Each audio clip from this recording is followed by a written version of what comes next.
Take it away. Find your glory, write your story, fearless feet will carry you. Time you own it, take your moment, be a fire burning through. Hustling from night until morning, grinding it out, it won't be long. Feel your power, it's your hour, you inspire, you are strong. Enjoy your solo. No applause? You're all fired. Hey, good morning, America.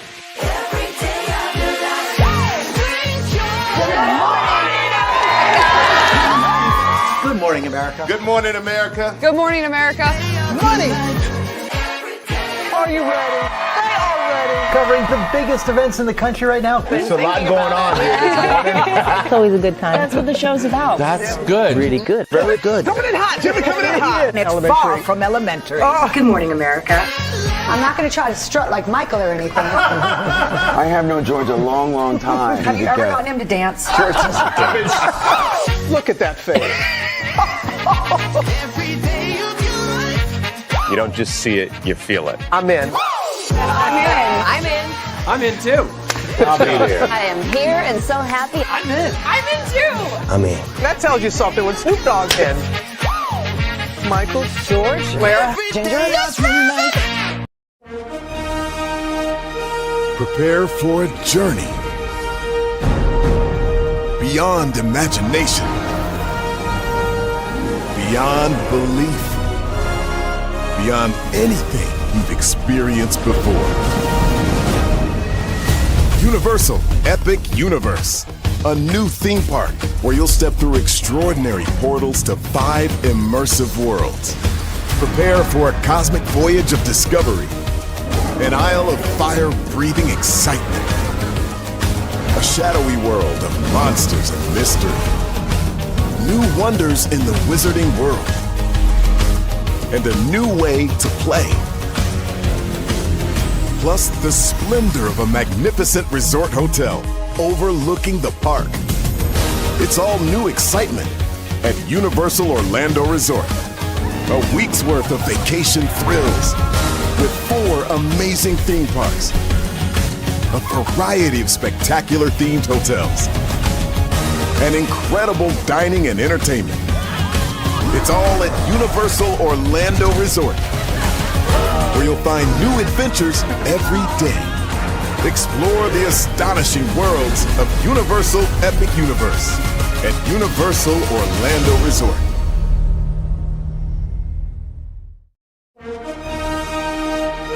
Prepare for a journey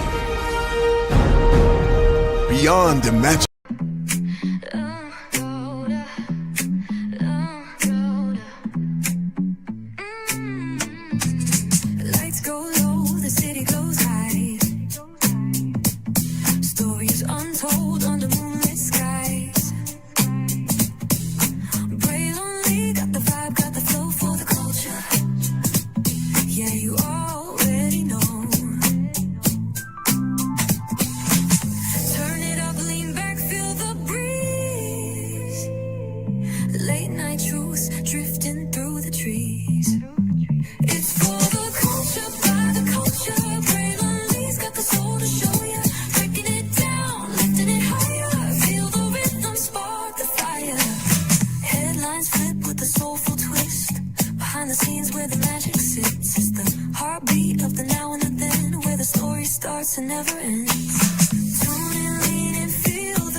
Prepare for a journey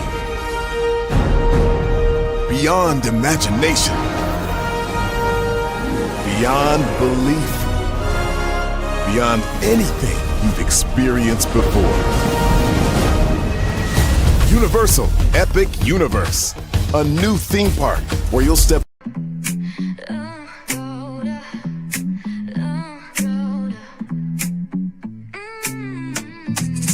Lights go low, the city goes high. Stories untold under moonlit skies. Pray lonely, got the vibe, got the flow for the culture.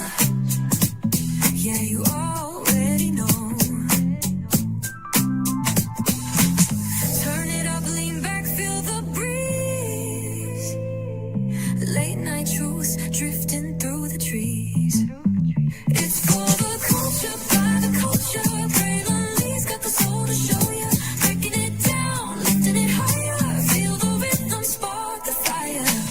Headlines flip with a soulful twist. Behind the scenes where the magic sits. It's the heartbeat of the now and the then, where the story starts and never ends. Tune in, lean and feel the groove. Every moment, a vibe you can't lose.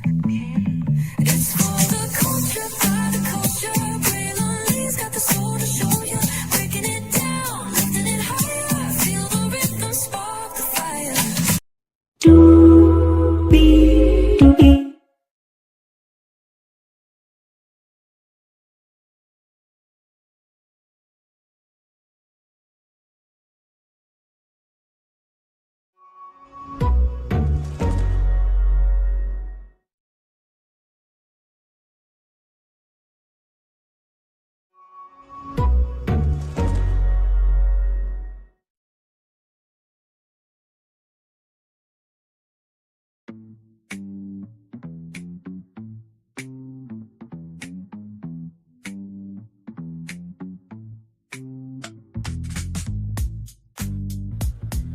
Well, hello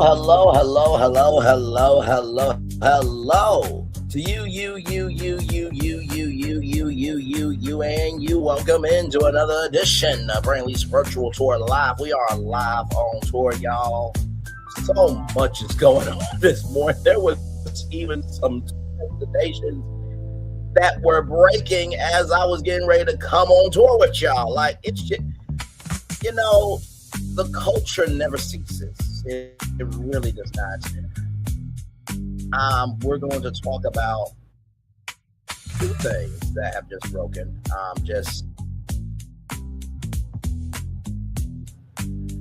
I feel bad, but child, sometimes it's like, how do I do this day after day? So give me a moment as I bring up these two breaking news stories, because my God.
Well, hey,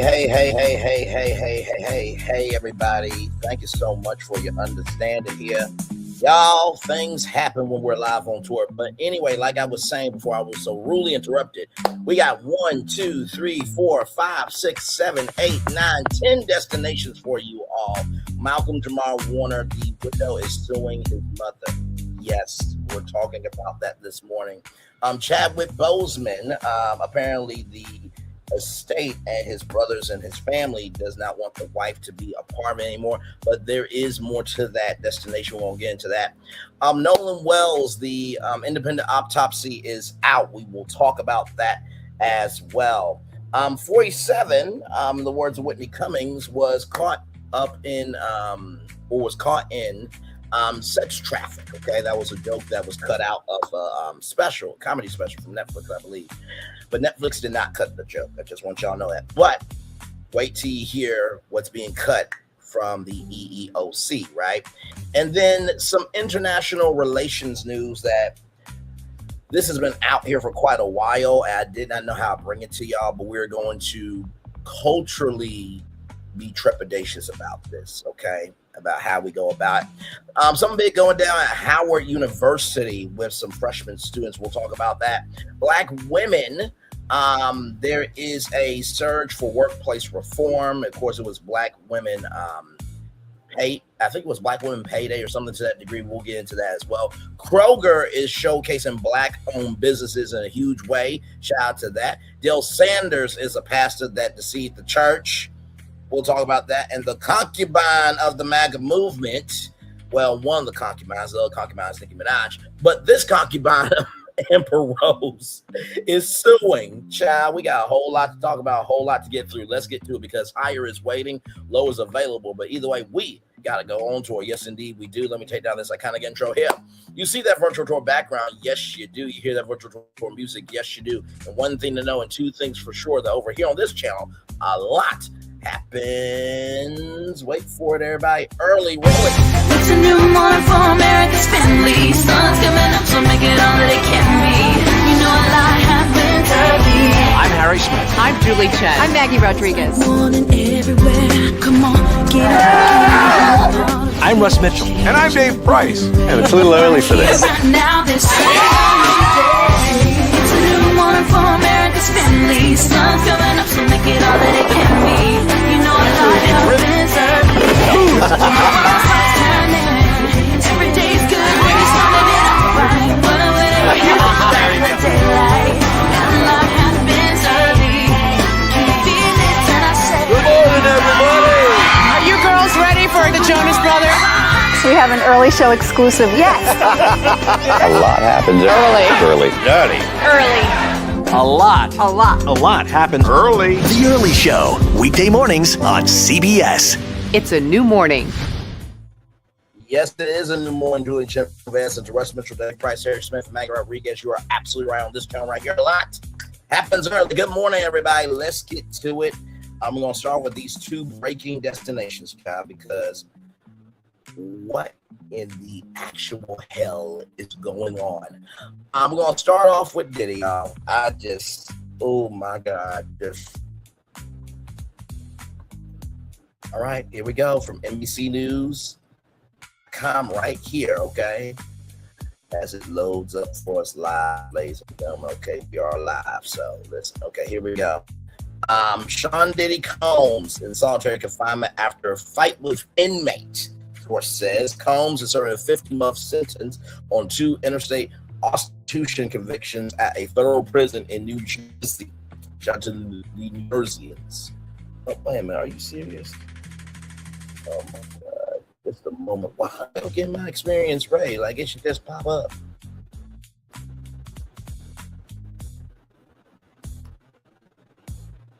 This has never done this before. Really? I gotta subscribe to y'all. You know what? Screw this. We'll just go TMZ. See, I try to do the right thing. Okay. I really do. I try to do the right thing, but it's like, okay, child. Let's go over TMZ. Sean Diddy Combs involved in violent prison fight, thrown in solitary confinement. Okay. Here we go. Diddy got into a fight with a fellow inmate his federal lockup in New Jersey. After all the dust settled, he wound it up in solitary confinement, TMZ has learned. Multiple sources tell us Sean Diddy Combs went toe-to-toe with the other inmate this week inside FCI Fort Dix in New Jersey, which all things got heat after the inmate dissed Diddy, who then decided to take matters into his own hands. Shut up. So what did he say? You an abuser? You a waste of life? Your mother should have swallowed you? So are you big mad that you did crimes and they are roasting you for the crimes you did? What the hell? Our sources say the two inmates got into a scuffle after started pushing each other, throwing jabs. We're told Diddy held his own during the brawl, which was quickly squashed by prison staff who separated both men. Our sources say Diddy was immediately tossed into the hole at Fort Dix. It's unclear if he's still in solitary as of this morning, but he could be facing longer-term consequences for the alleged fight. And there he is walking around there. Diddy currently slated to get out of prison February 2028, but that date assumes he earns credits for good behavior. If prison officials feel like he was in the wrong in the cell-block showdown, he could be extended his stay in the pen. TMZ has contacted FCI Fort Dix, and a rep tells us we are not at liberty to disclose or provide internal information pertaining to any inmate in our custody. Such information will not be available for the public domain. The Federal Bureau of Prisons also says it does not comment on disciplinary matters or other information regarding individual inmates due to privacy, safety, and security concerns. Reached out to Diddy's reps so far, no word back. And by the way, y'all, he has been trying to make his release date earlier as possible. And allegedly, according to Media Takeout, Diddy's so proud of Young Miami and Spin That Ish that he wants to go on a tour with Young Miami when he gets out of jail. Child, you cannot make this up. I got something on that. You know what? We're going to get to all of our destinations, but this is our show, right? This is our show. This is our damn show. And on our damn show, we do what we want to do, when we want to do it, how we want to do it. And I need to bring y'all this info real quick. Child.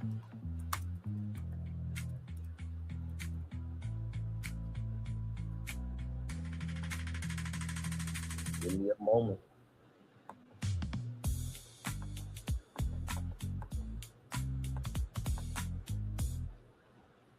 There is something that y'all need to see.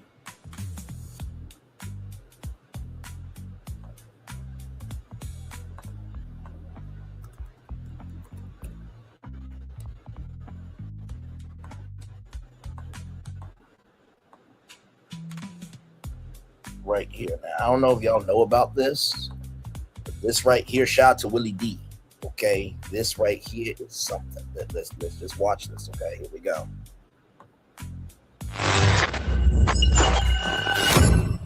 Willie D Live. What's up, family? This is Janice Downs dancing to Young Miami's hit song Spin That after she stole those bags in her hand.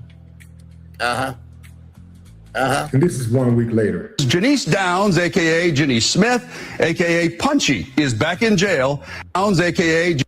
one of the most prolific organized retail thieves in Western Washington, is facing new charges. Janice Downs, a.k.a. Jenny Smith, a.k.a. Punchy, is back in jail after just getting released from prison in January.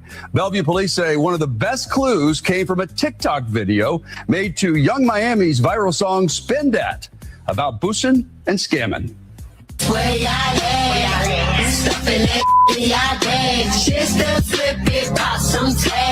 Bellevue police say this video shows Janice Wiley holding 2 stolen Louis Vuitton purses. It was posted 5 days after detectives say her daughter, Janice Downs, and an unidentified suspect stole the bags worth more than $7,000 from Nordstrom in downtown Seattle.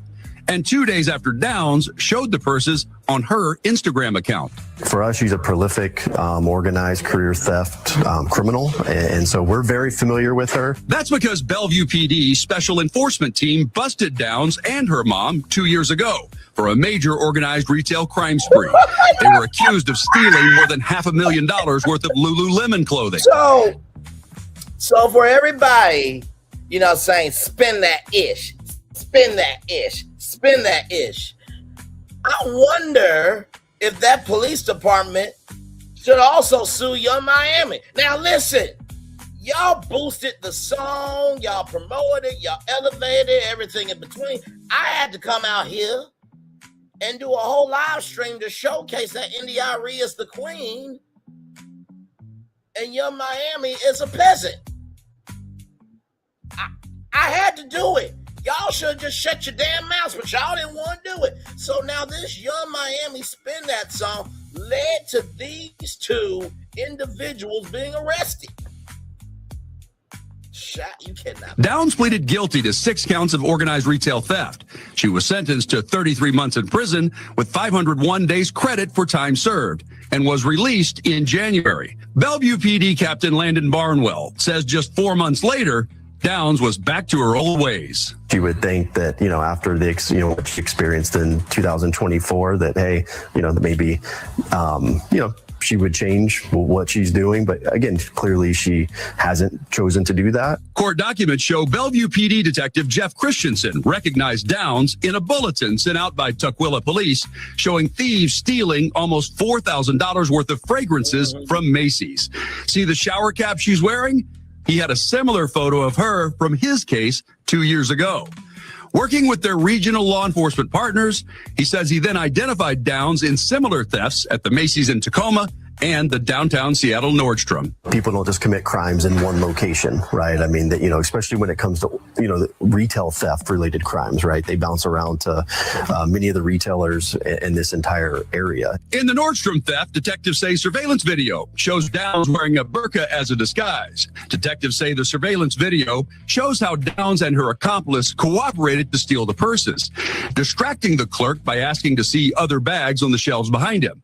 When he turned his back, watch as the accomplice smoothly slips the handles of one of the purses over her arm. After he shows them a second bag, he puts it back on the shelf.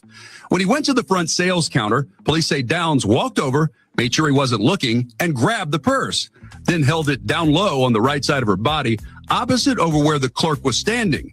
Her accomplice then moves over next to her, takes the handbag, and exits the store with both of the stolen purses. A few seconds later, Downs follows her out. On June 12th, Bellevue police arrested Downs and her mom. Detectives located them in the parking lot of Westfield South Center Mall. Court documents note that Downs was wearing the same burqa, black-colored sandals, and her white-painted toes matched her appearance from the Nordstrom theft. We will hold you accountable, and we're not going to tolerate people that commit crimes here in our community. Ma'am, is your true and correct name Janice Smith, a.k.a. Janice Downs? We'll stipulate the name and date of birth for purposes of arraignment. In court, King County prosecutors charged Downs with... Wait a minute, why are we saying we're going to stick to birthday? No, that's what it is. Like, my God, today, even the black people even our own people rather, did not want to be a lawyer to this ish right here. My God. With organized retail theft in the first degree. Her defense attorney asked the judge not to allow our camera to show her client's face. And I do want to ask the court to not allow the media to film in order to preserve Ms. Smith's right to a fair trial. Our position is that allowing the media to film increases the likelihood of tainting a jury pool if this were to go to trial. Of course, are you serious? So the media is going to be responsible for the jury pool when they already committed this crime before? Like I said, I think Young Miami should also be a part of this. I absolutely do. Yep, I believe she should also be in that courtroom. Absolutely. She's an accomplice. Guilty by association. The jury would be instructed to not do any research on their own. However, there's nothing that the court can do to prevent them from doing that. And if there is media allowed to report on the story, they could just increase the likelihood that somebody would either intentionally or accidentally come across the story and read about the alleged charges here. Wait, so are you asking for an order Just alleged co-conspirators? They did the shit. What the hell? to film, or that they not be allowed to report on it? Because that's a prior restraint that the court just cannot do in any case for any reason. My request, to be clear, was just to not allow the media to film Ms. Smith. If the court is inclined to allow the media to film, our alternative request is to require that the media be instructed to only film Ms. Smith from the shoulders down. Understood. Thank you. Judge Joe Campagna denied her motion. The media has a right to be here and to film. I don't find that there's anything Shout out to this damn judge right here. Shout out to this judge. Shout out to this judge. About this case that would warrant the court restricting that for this hearing and in this case. But certainly, as I said, you can explore all those topics if and when this matter is called for trial. Downs remains in jail on $215,000 bail. $75,000 of that is for a fugitive warrant out of Oregon. She's charged there with 16 counts of organized retail theft, aggravated theft. 16 counts. 16 counts. 16 counts. Young Miami, get your pocketbook out, heifer, and help these heifers. Since you believe stealing is cool and shit, spend that shit. Spend that shit. Spend that shit. Let's see if let's stay on top of this to see if Young Miami actually cares about black women. Let's see if she'll help out in this case. Theft and theft. At the end of the day, we're hoping that we're preventing crime here in Bellevue because, we know it's not a matter of if they're going to come to Bellevue, it's when. Like mother, like daughter. This is ridiculous, man. Let me tell you something, family. If you're in the streets and, you felt like you didn't really have a choice because of the way that you came up and, your love was limited, your resources were limited, you didn't have any other way or you couldn't think of another way, and so you just went out and, did what you did or whatever. The whole time you're doing what you're doing, you should be thinking about your future children. I want to pause it right there. Very well said, Willie D. I get tired of us as a society raising kids to do the right thing, but yet people like Young Miami get praised for doing the right thing. Like, does that not make sense to y'all? We were raised not to steal. We were raised not to kill. We were raised not to do this, that, and so we were raised not to do all the bad-ish. But then Young Miami gets praised and exalted and everything in between of a song about boosting and stealing that led to a mother and daughter. And it relates to Diddy because Young Miami is Diddy's bitch, whore, concubine, prostitute, whatever the fuck you want to call her. It is what it is. Just want to show that. Now, in addition to Diddy being in solitary confinement, this is a very big tour this morning, okay? Check this out here. Now, this just broke about Chris Brown. Chris Brown, from the shout out to People Magazine, people.com. Chris Brown pleads guilty over alleged nightclub attack, will face sentencing later this year. The singer, 37, pled guilty to a fray in relation to the 2023 incident, but charges of assault and grievous bodily harm have been dropped, okay? Singer Chris Brown has pled guilty to a fray after alleged nightclub altercation in London involving a former friend in 2023. Also, too, I believe there was something about a dog, and he also got charged for that as well, if I'm not mistaken.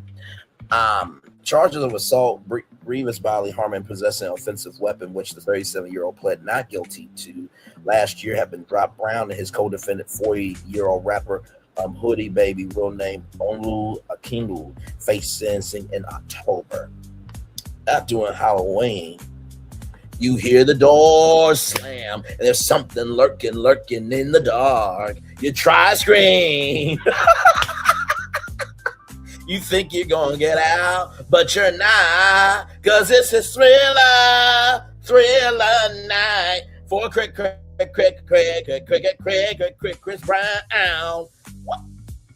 Y'all really thought I wasn't gonna do that? How long have y'all known me virtually by now? You saw the thumbnail, you know my voice, and David, you know why you're here. Let's continue on. My God. Chris Brown has pled guilty. My God, this is not funny. Chris Brown has pled guilty to a frame in relation to alleged incident at a London nightclub in 2023. The singer, 37, entered the plea at London's South Ward Crown Court on Friday, July 24th, in a hearing that took less than 5 minutes.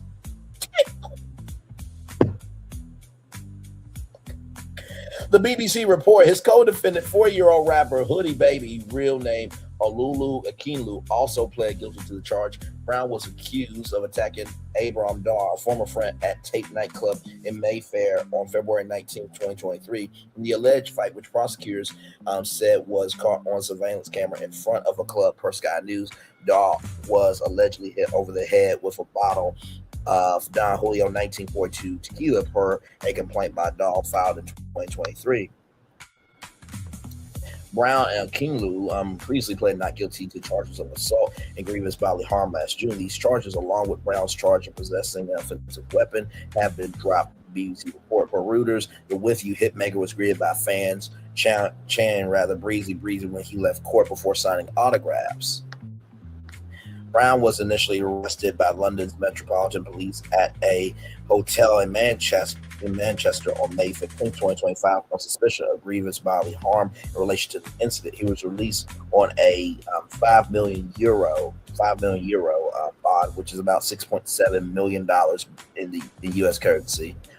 Bail on May 21st. His bail conditions allowed him to continue the European leg of his Breezy Bubble XX tour, provided that he surrendered his passport on arrival in each country. In November 2023, Dahl sued Brown in a complaint which was obtained by People Magazine, People.com. Brown was accused of using crushing blows to hit Dahl in the head, as you can see there, 2009 all the way to his 2025 arrest. Dahl requested that the civil suit be dismissed with prejudice last June, meaning he cannot refile purport documents from Los Angeles County viewed by Billboard. However, Brown still faces sentencing for the Afraid charge in the UK with a scheduled hearing on October 26th. The BBC report, the singer's guilty plea comes weeks after he was ordered to pay nearly $13 million in damages to his former housekeeper after a dog attack at his home in 2020. Maria Alva, his former housekeeper, was attacked by a 200-pound Caucasian shepherd named Hades.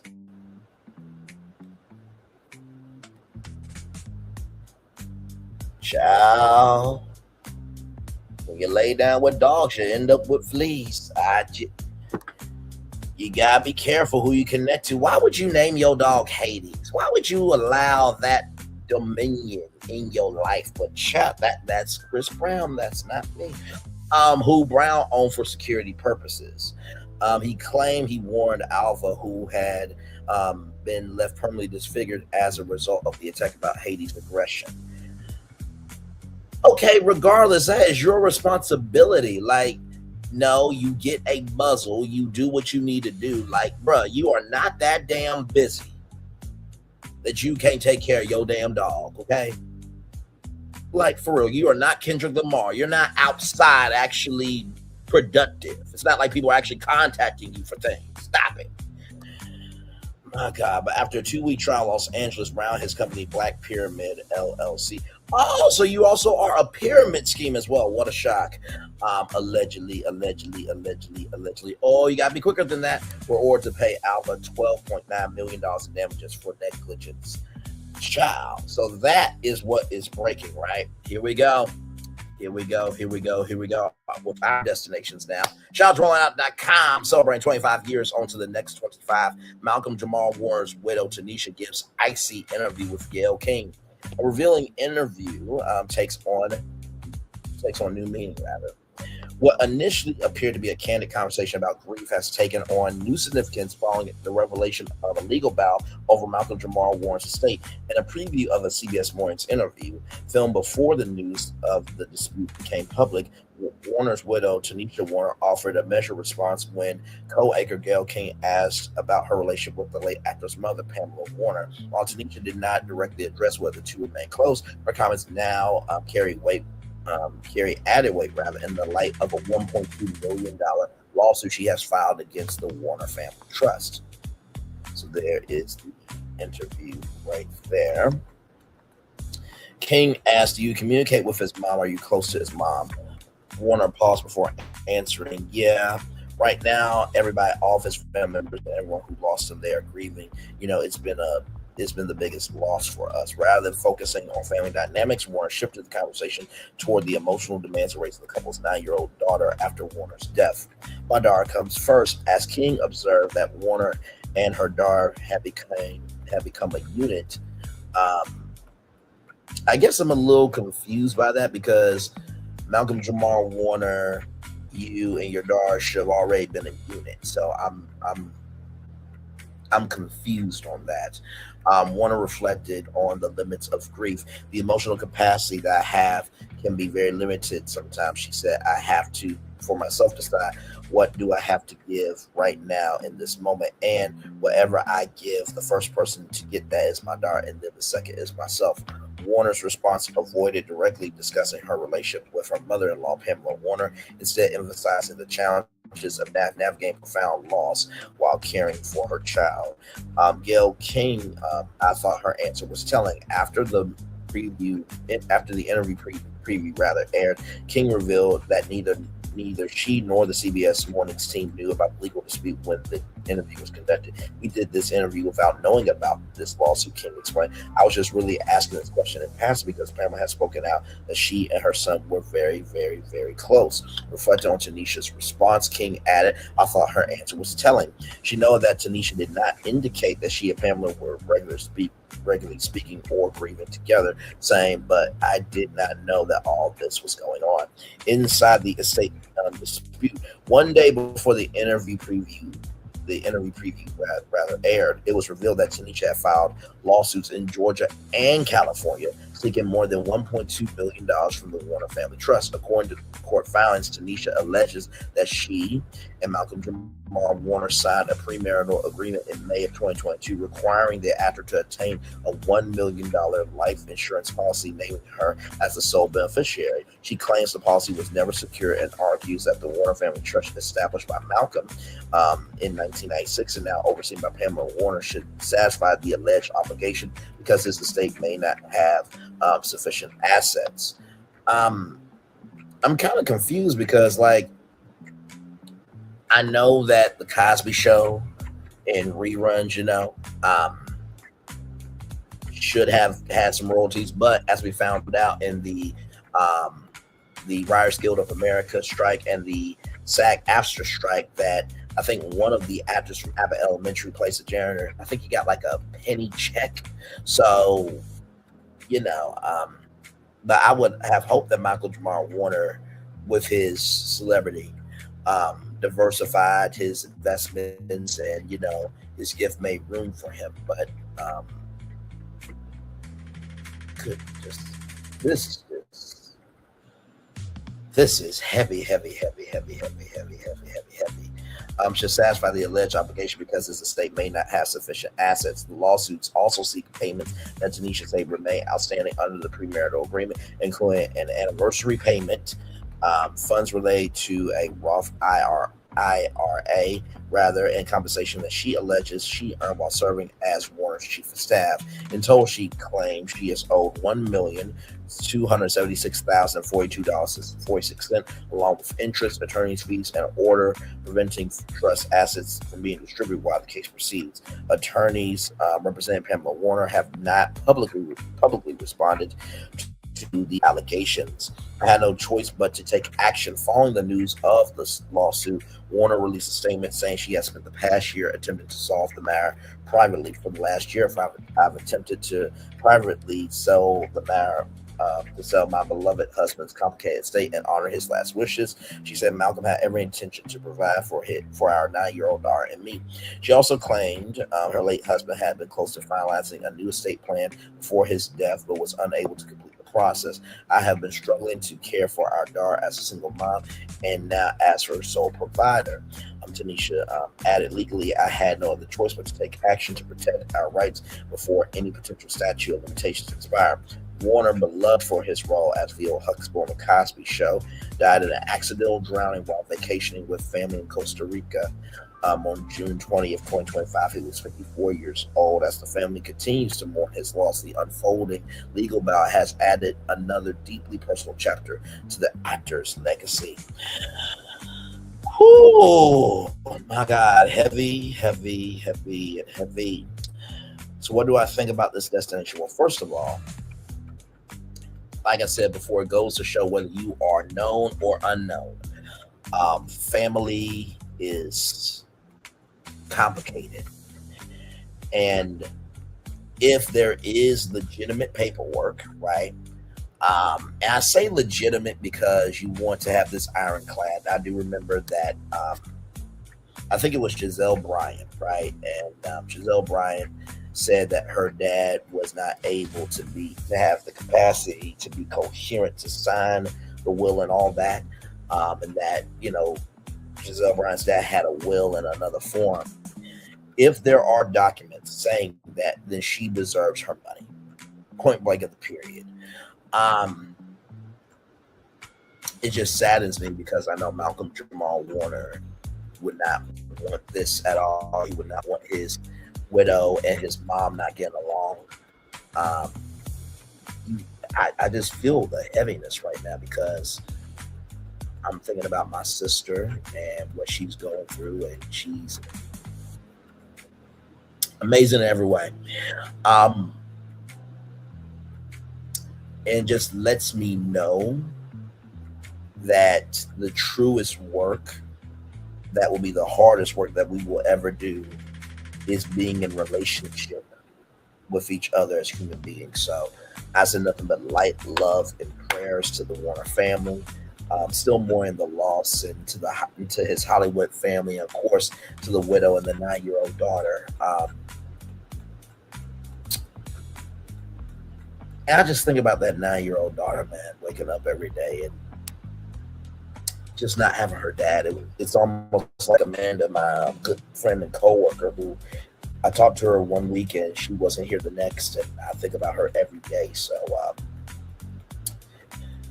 we gotta love on people while they're here, and we also need to treat whatever they have laid down for their life. Wherever they've laid down for their life, rather, we should respect that as well and recognize that the assignment is bigger than all of us. Amen. Amen.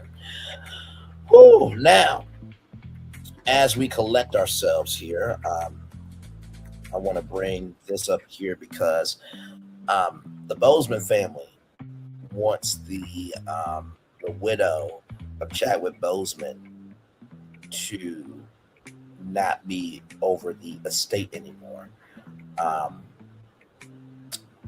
And there is some more meat to that story, which I'm about to bring up that right now. But before that, I gotta set it up for you all.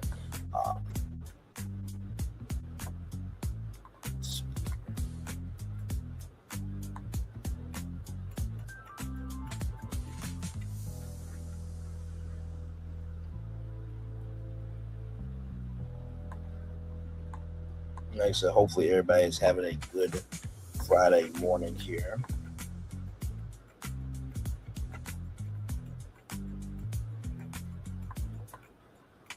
Okay, yep, I got it right there. Okay. So here we go with this from People Magazine. People.com. Once again, Chadwick Boseman's brothers explain why they are suing the late actor's widow over his estate. They say they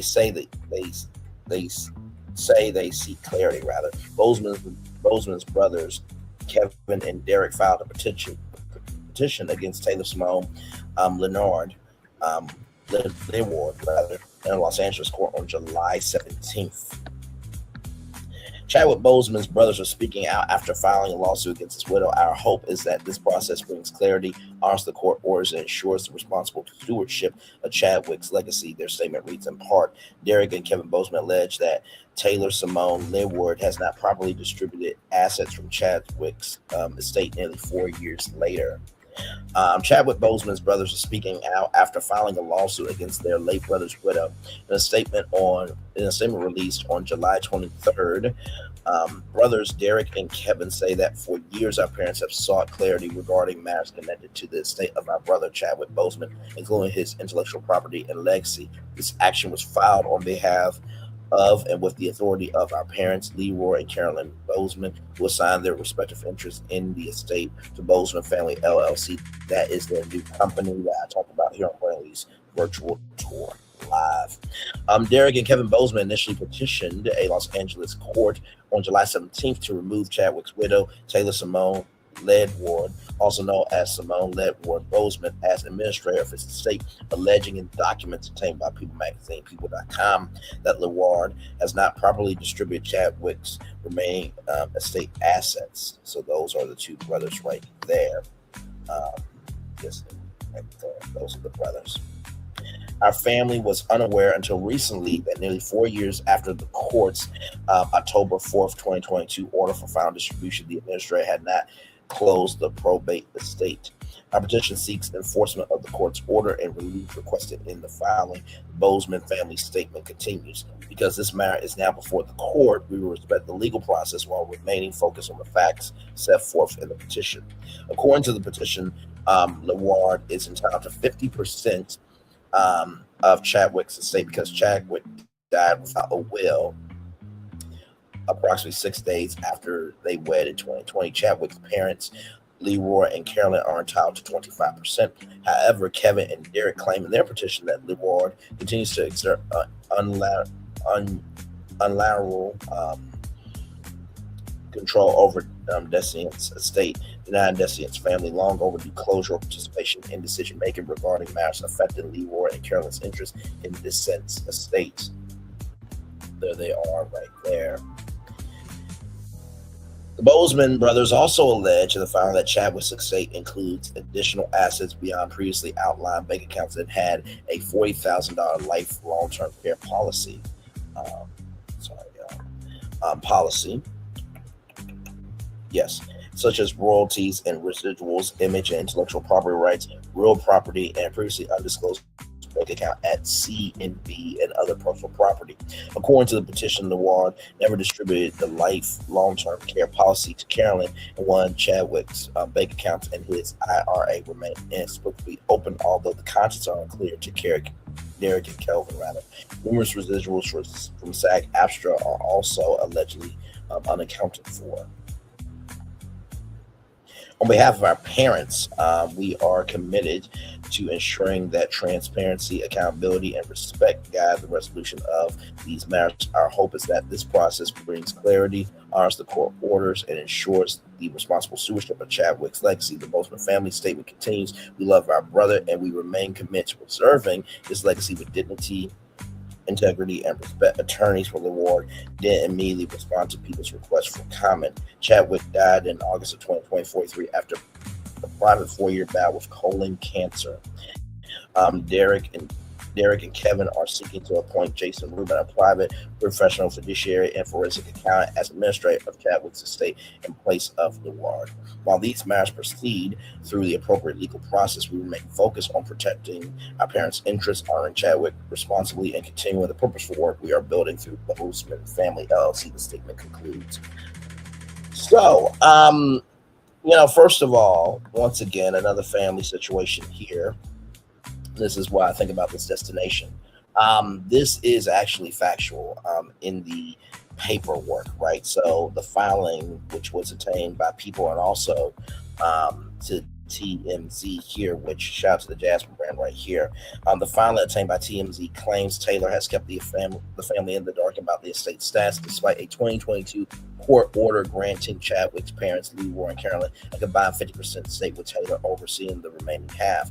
The brothers allege that she has yet to finish distributing assets, including movie residuals, royalties, image, and intellectual property rights investments, more than $3 million across various bank accounts, and has instead continued running the estate unilaterally.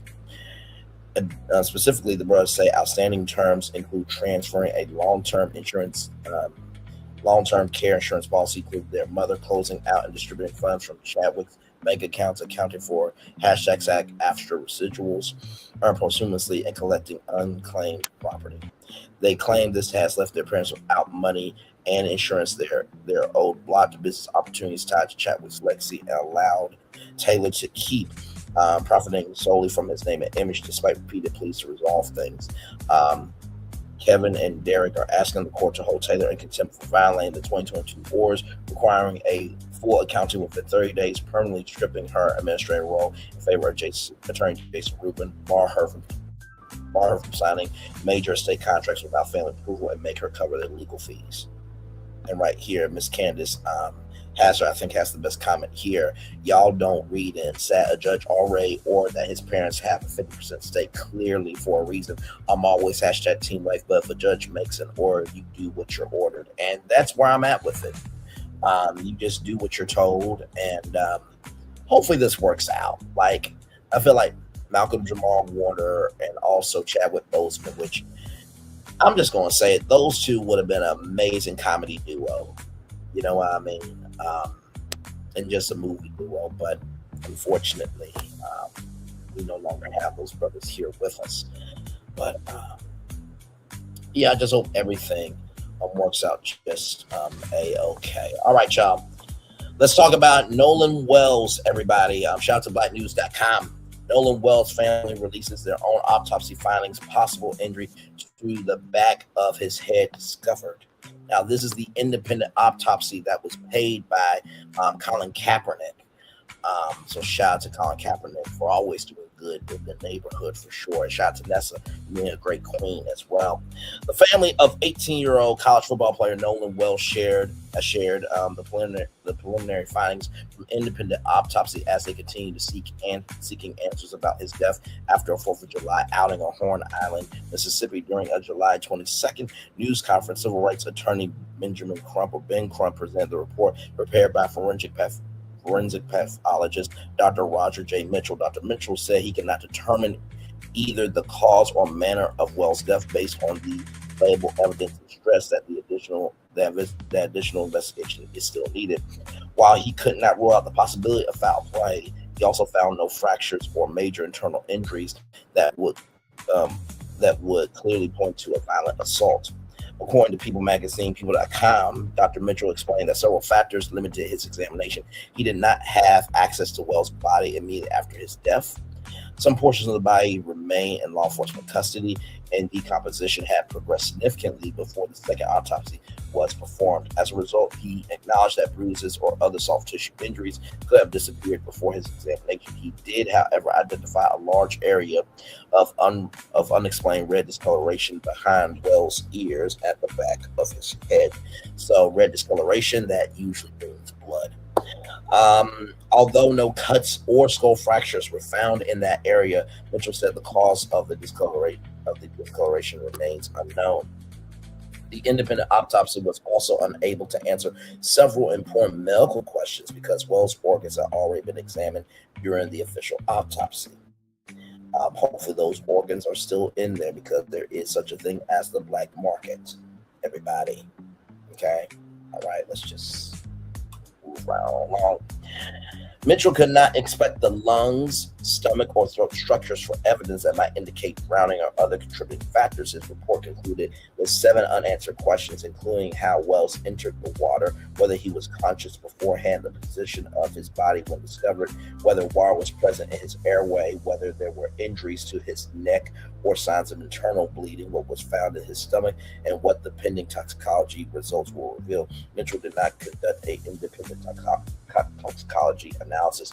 Crump said the family intentionally chose a forensic expert with no connections to Mississippi law enforcement to ensure an independent review. He also revealed that former NFL quarterback, who should still be in the NFL, Rock Nation and Jay-Z. Okay? All right? Because let me just be real. At this point, Some black people are only around because of their social capital. And I'm not saying that other black people are not around because of their works. I'm not saying that. But what Colin Kaepernick did to recognize us, he should not have had to be penalized for it. He should not have. In the words of Terrell Owens, Max Kellerman is blacker than Stephen A. Smith. Moving on. Helped fund the examination and said his legal team will continue conducting his own investigation. We will persist, Crump told reporters, emphasizing the family's determination to uncover exactly what happened. Meanwhile, the official autopsy and toxicology reports have not yet been released by authorities.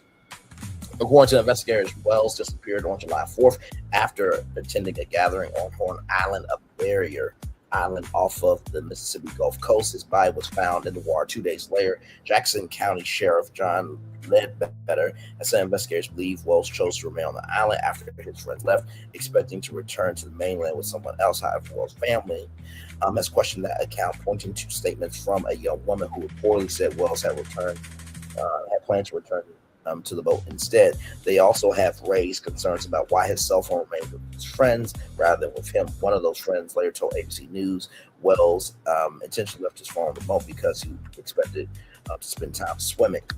Local authorities have stated that Wells' friends have cooperated with the investigation. Not like they got a fucking choice. Moving on.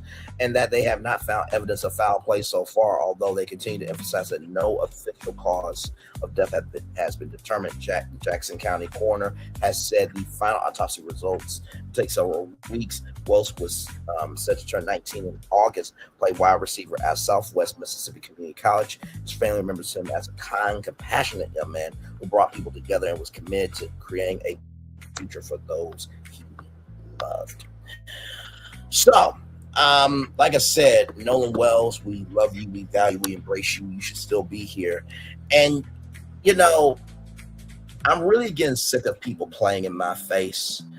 The white piece of shit bastards, friends, was on Officer Raccoon Tatum's show.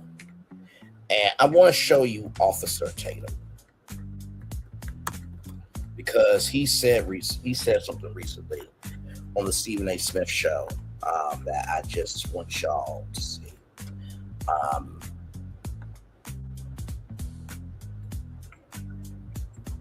And this is why I don't trust that interview.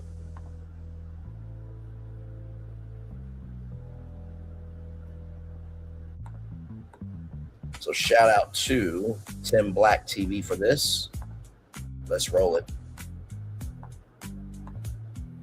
What the hell is wrong with looking at yourself as black first before you're anything else? Black before you're American. Black before you're anything else. What's wrong with that? Okay, because all black people ain't the same. And like for instance, we all different. So when I say I'm black, what does that mean? The color of my skin. Can I interject right there? No. Black people from New York is different than black people from the South. Black people from Africa that came over here as immigrants are very different than African Americans. We're all different. We're diverse like anybody else. When white people say I'm white first, what does that mean? But see, sometimes like Brandon, you may get. So let me just say this, right? And I'm going to say this, and I don't give a damn fuck of shit, because Officer Coon Tatum ain't going to do shit to Brandon Lee. Officer Tatum would be screaming joy if a black kid got powed and died.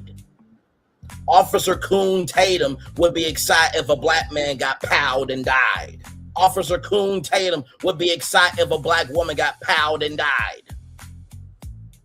Now, his kids are mixed. God forbid if his kids get caught up in some ish unnecessarily. Not wishing that on his kids. I'm wishing the kids to be strong, healthy, and cut off their father forever after they get wealthy.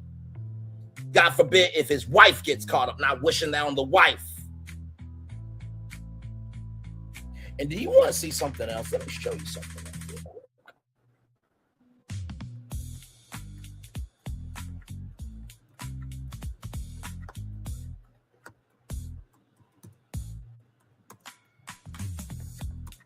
And I'm sure Officer Tatum agrees with this. I'm sure he does. I'm sure he does.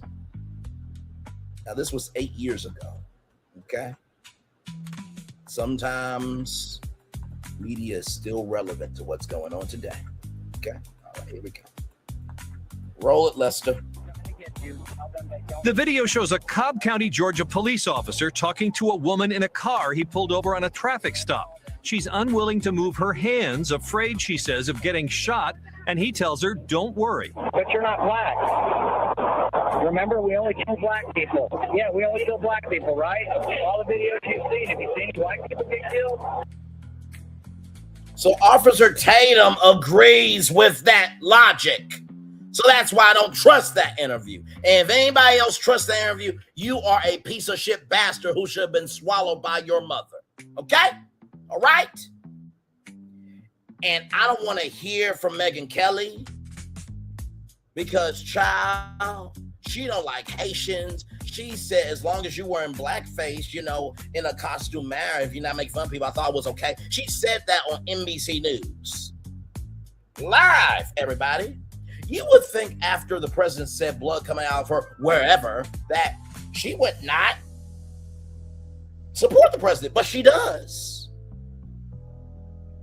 And I'm sure that Megyn Kelly is probably a Queen of Spades woman, which if you don't know, that's white women who really like BBC.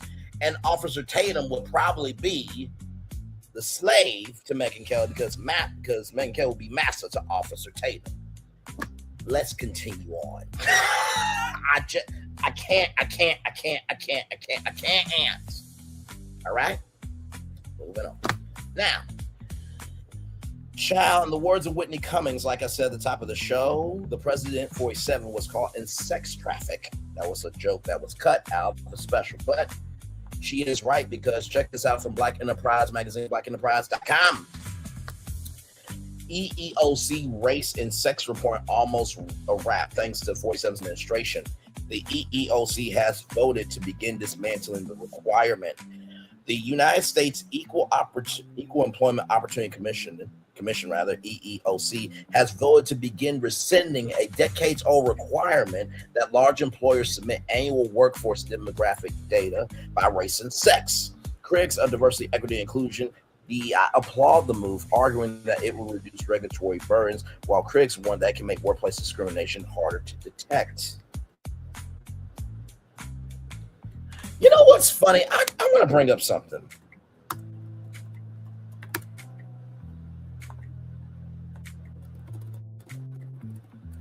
Now, this is how screwed up this is, okay?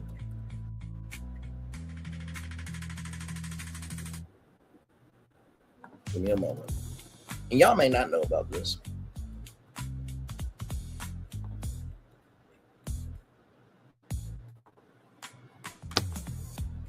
President 47's nominee to lead the Centers for Disease Control and Prevention is Dr. Erica Schwartz, a physician, lawyer, and former Deputy Surgeon General. Her confirmation process has moved forward following recent committee back in the recent votes have faced scheduled delays.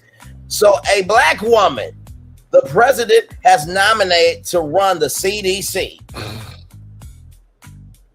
But now he is rescinding a decades-old requirement that requires that large employers submit annual workforce demographic data by race and sex.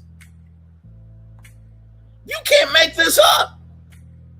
You can't make this up. You cannot make this up. And when we get to the international relations destination, just know, YouTube, this has been uploaded on your platform, and other people have talked about it, because I have not talked about this destination for quite some time, because I was trying to figure out how to do it.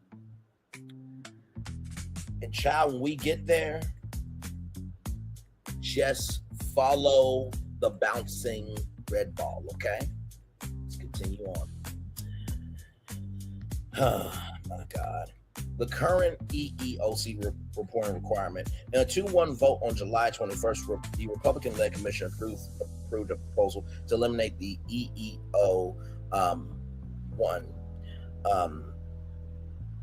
component 1 reporting requirement, which has been placed since in place since 1966. The rule requires private employers with at least 100 employees and certain federal contractors with at least 50 employees to report workforce demographics across various job categories, reports the Associated Press. The proposal will now undergo a public comment period before a final rule can be adopted. EEOC Chair Andrea Lucas of Local Cricket DEI argued that the reporting requirement conflicts with the agency's mission of enforcing equal treatment under the law. Okay, child. Says no one ever. It may promote racial stereotyping at work. It may encourage employers to engage in discrimination, Lucas said ahead of the vote. Lucas has also maintained that categorizing employees by race and sex encourage employers to make employment decisions based on protected characteristics rather than merit. The EEOC estimates that eliminating the reporting requirement would save employers roughly $275 million annually in compliance rules reports. So it could save employers $275 million annually, but yet y'all are afraid to make $15 an hour happen all across the United States of America. What are we doing here? Sincerely.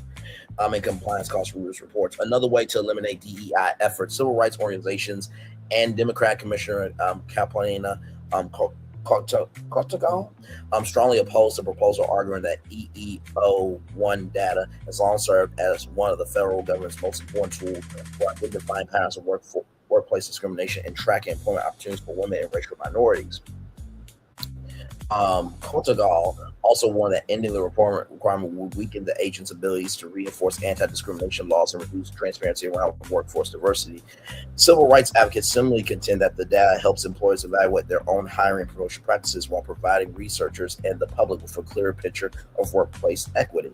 The proposal marks another significant shift in the 47 administration's rollback DEI initiatives since taking office. Administration officials have increased scrutiny of corporate DEI programs, with the EEOC under Lucas investigating companies and employers for what it describes as DEI-related discrimination. All this has been a farce ever since DEI has become a war. And like I said, once again, let's go back to this. The president has nominated a black woman to run the CDC. The president has nominated a black woman to run the CDC. The president has nominated a black woman to run the CDC. But yeah, it's doing that. Now, we're about to get into our international relations destination. And I just want everybody to just follow the red bouncing ball.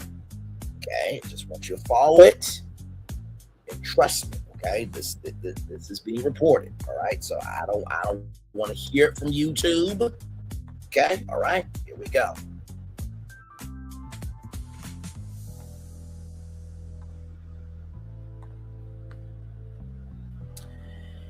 Israel shared intelligence with U.S. of Iranian plot to delete 47. Israel shared intelligence with U.S. of Iranian plot to delete 47. Israel shared intelligence with U.S. of Iranian plot to delete 47. Sources say, follow the red bouncing ball. Okay, all right. Now, this came out July 9th, 2026. CNN Politics is reporting this. Just want that to be very clear. YouTube. All right. Israel shared intelligence with the United States that Iran have recently devised a new plan to delete President 47, according to two sources familiar with the matter told CNN, adding another layer of tension as a ceasefire deal between the countries comes under strain. One of the sources say the warning came this week. Another source said the U.S. had picked up a steady drumbeat of intelligence in recent weeks about possible plans to delete 47. But the warning from Israel was new and concerned a specific plot. Other American officials suggest the Israeli report could be an effort to sway 47's decision-making as he weighs whether to intensify American military action against Iran. The details of the plot that Israel warned about were not immediately clear, and two sources familiar with the matter said the U.S. had not vetted it themselves, nor were they tracking it before the Israeli warning. The U.S. government had long warned that Iran may try to delete 47 in retaliation for the 2020 drone strike he ordered, which deleted a top Iranian general, Qasem Soleimani. Now, for those of you who don't know, there was some U.S. troops that have died in Iran. And 47 is not happy about that, so he wants to raise hell to Iran. Or Iran, rather. So, just giving you the facts as they are, not adding any sauce to it, not like we do. Okay, if we do add any sauce, we go off of the recipe we go off of the ingredients and the dish that is being served to the culture. That's all we do. Let's continue on. Asked for comment on the Israeli warning, which was first reported by the Wall Street Journal, the White House pointed to 47's recent comments on Iran's desire to delete him. They want to take out the U.S. leader. Trust me, 47 told reporters, I'm on whatever list. I saw that this morning. I'm on every single one of their lists, and so far, I guess I've been a bit lucky, but that doesn't last very long. These are evil and sick people. We have to root out that cancer. Do you know what you do? You got to cut out cancer early, and that's the way that I feel. Now,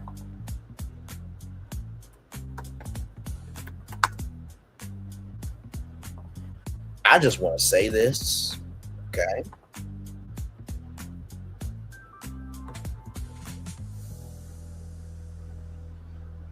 "47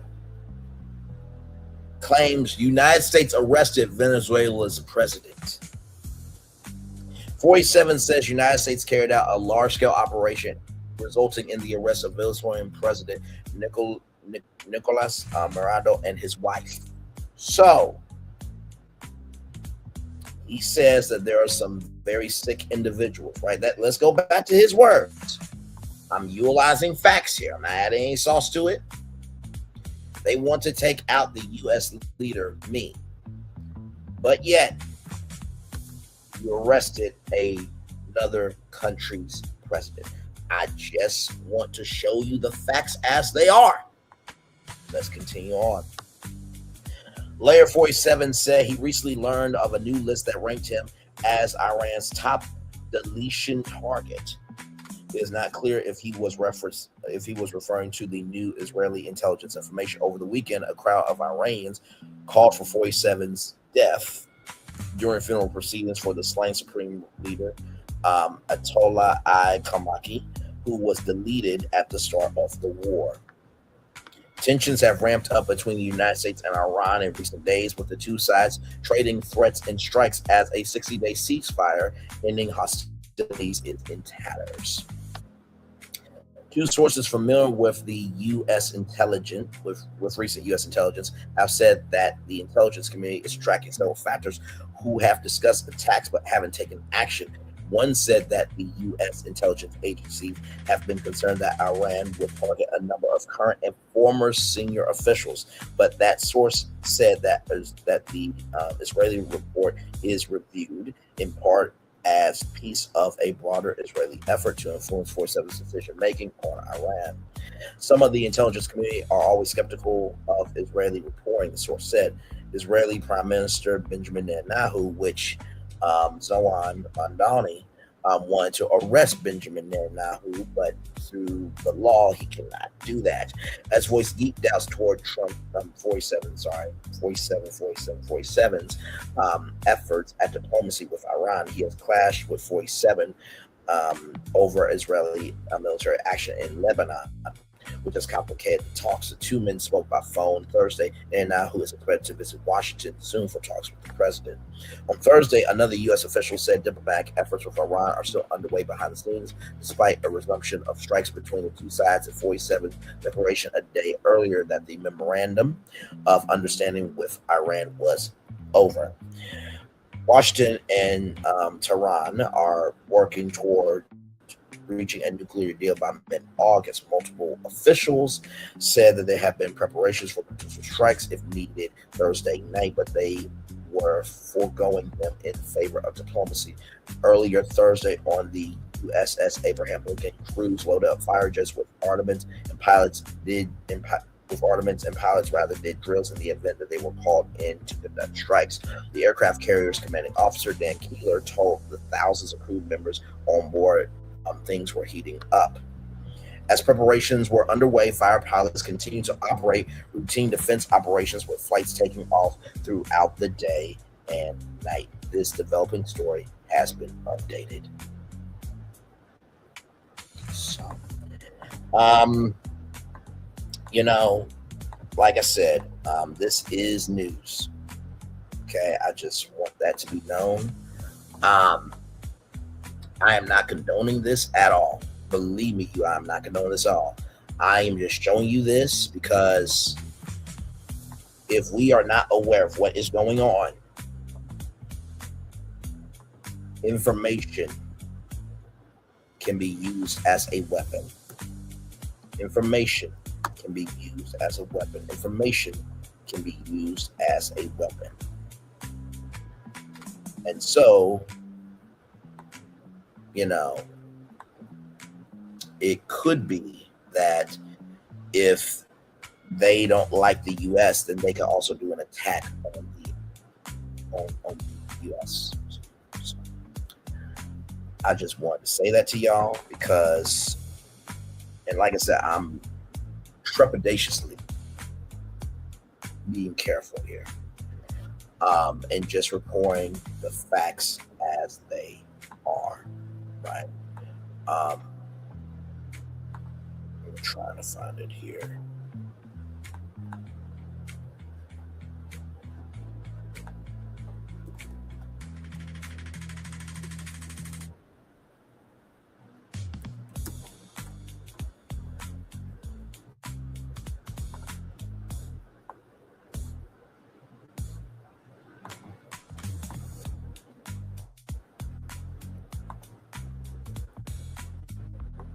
Okay, so I was trying to find it from another source so I can make it do what it do, but give me one moment, y'all. Give me one moment here.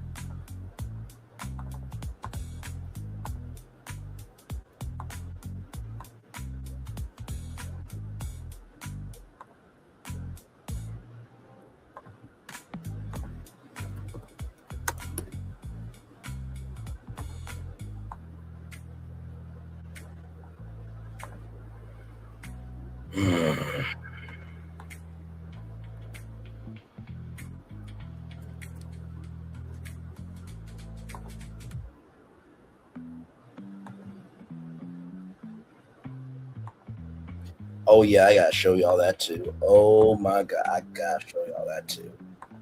Yeah, it's getting crazy out here, y'all. It really is.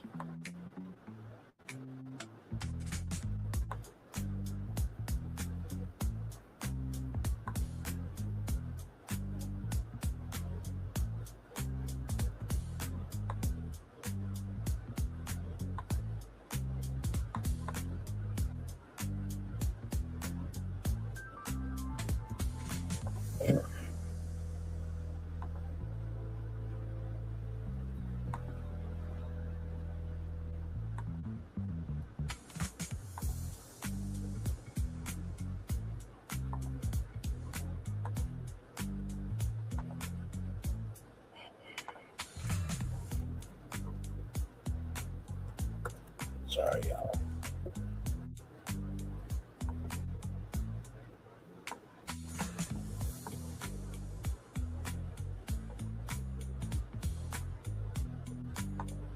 Okay, so I just want to show both sides here, okay? Because they say that, you know, NBC News and MS Now are Democrats. So I want to show both sides here, okay? So here's this clip right here. Okay, here it is right here. This is Tom Yamas. Here we go. Now to the alarming report that Israel has warned the U.S. that Iran is plotting to kill President Trump. Kelly O'Donnell is at the White House. And Kelly, this comes as Iran has publicly called for the president's death. And Tom, the White House is not commenting on that report. And yet the president said today that Israel came up with nothing. Now, this all comes as demonstrators in the streets of Iran carried those signs written in. Now, y'all see that, right? Y'all, this is YouTube. This was uploaded to NBC News YouTube channel, okay? All right. English, notably, calling for the assassination of President Trump. The president said today, I've left instructions, if anything happens, to just literally bomb them at levels they've never seen before, end quote. New tonight, senior White House officials said Iran must issue a public statement pledging the Strait of Hormuz would remain open to commercial shipping after Iran violated the ceasefire by firing at those ships that had been using that thoroughfare. Tom? We thank you for watching, and remember, stay updated on breaking news and top stories on the NBC News app or watch live on our YouTube channel. So, there's that clip from NBC News. Here's this clip from MS Now. 90 seconds really goes fast. I wasn't ready for that. Israel told the U.S. that Iran cooked up a new plan to assassinate President Donald Trump. That is according to new reporting from the Wall Street Journal. Earlier this week in Turkey, Trump referred to threats on his life. For years, Iran has vowed retaliation against Trump for the killing of General Soleimani during Trump's first term. Joining me now to discuss, one of the reporters on that story, a dear friend of this show, one of my favorite reporters, Alex Ward, national security reporter for the Wall Street Journal. Laura and Jake and his punch bowl still here. Alex, break this down. What happened? Yeah, so right now you have Israel presenting intelligence to the United States that in Israel's assessment indicates that there is some fresh plot to kill President Trump. Now, one thing we should note is that the U.S. officials who received this aren't exactly, in line with the Israeli assessment here, right? I mean, there's been tons of threats on President Trump's life, not just from Iran for a while, but from Iran for years now. So, how serious this is still a bit of a debate. But you do have some U.S. officials wondering, why would Israel send this intelligence to the U.S.? Now, part of it is because, of course, there's a long-standing intelligence cooperation relationship between the U.S. and Israel. There are others who speculate, that Israel is trying to... By the way, this is from MS Now. YouTube, okay? MS Now has uploaded this onto your platform. Maybe coax President Trump back into major combat operations against Iran. And then there are others who think that, hey, it's just a very, there are some U.S. officials who genuinely did worry about what they saw and rang some alarms. So there's still some aspects of this and context we need to get into. But in terms of what we for sure know, Israel does believe, or at least assesses based on the intel they've received, that there is a new, fresh, and somewhat legitimate threat on President Trump's life.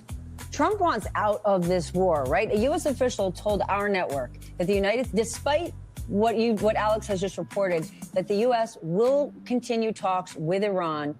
How much real optimism is there in the White House, Laura, or are they just trying to push this out because in many ways they are backed into a corner? What is the White House telling you? Every time the White House has talked about this, including senior officials, they always caveat and say that while they're trying to keep negotiations going, while they're trying to keep conversations and those channels open, that ultimately any little thing can knock these negotiations off. And they always add those caveats. And even when I would say they were probably more optimistic when they were announcing this memorandum of understanding in the beginning of these talks, they kept adding those qualifiers. So I think that, yes, even though they are telling us that they want to continue these conversations and negotiations, they are incredibly far from any kind of end deal here. And the president, meanwhile, continues to threaten, strikes continue to be made. And he also is talking about the war in a way as though he's fine if some of his main objectives that he laid out when he announced this war are not met, including that just this week he said that we already got the nuclear dust, that enriched uranium. He said the U.S. already has it because it's so far underground. That's a bit of, expectation setting, one could argue, because of the fact that the president may end up saying, well, we don't need it anymore. Okay. So with that said, these negotiations have been going on for a very long time. And as we all know, all it takes is 47 putting on the wrong hat, and then the world is in hell.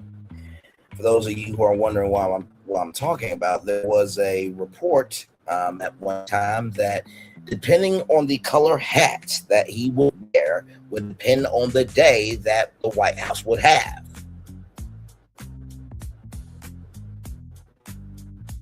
Yeah, let's keep going.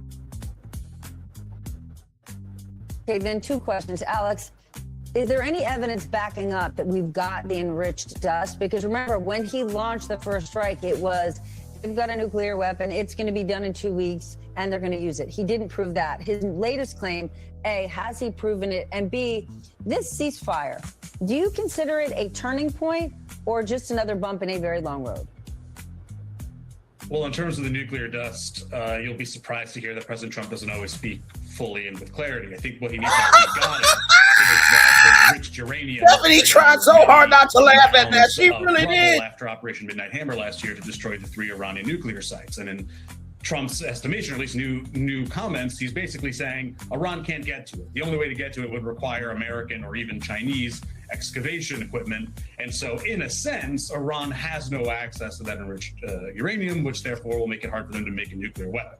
That seems to be what President Trump is saying. And if that is indeed his claim, then it brings into question the whole reason for this war now. Because if it is to be that Iran can never have a nuclear weapon, then right now they're pretty far from it, especially as President Trump is in office. So what is the rest of this for? And in terms of this ceasefire, I mean, it's a bunch of fires that aren't ceasing. I have continued to say that basically, this is a war that has just been continuing. The ceasefire is one in name only. They've been doing tit for tat. Now, in the history of warfare, we've seen ceasefires have these skirmishes throughout. But there's really never been like an actual stop to this. There have been some times in which there are no fires, but the war has continued because the aims have not been met, because the forces have not really stood down for extended periods of time. So we can call them ceasefires, we can call them pauses, but this war has been going on since February 28th, and there's no sign that is stopping. February 28th. February 28th. February 28th. It is July 24th, 2026, and it is 12:28 p.m. This has been on for February, March, April, May, June, July. 6 months. Let's continue on. Immediate time soon. A bunch of fires that aren't ceasing. I'm definitely stealing that line. Jake, is the cost of this war, is it going to become one of, if not the biggest issue in the midterms? MS Now is reporting that Republicans on the Hill are getting more and more worried that a deal is getting farther and farther away and gas prices could in fact soar.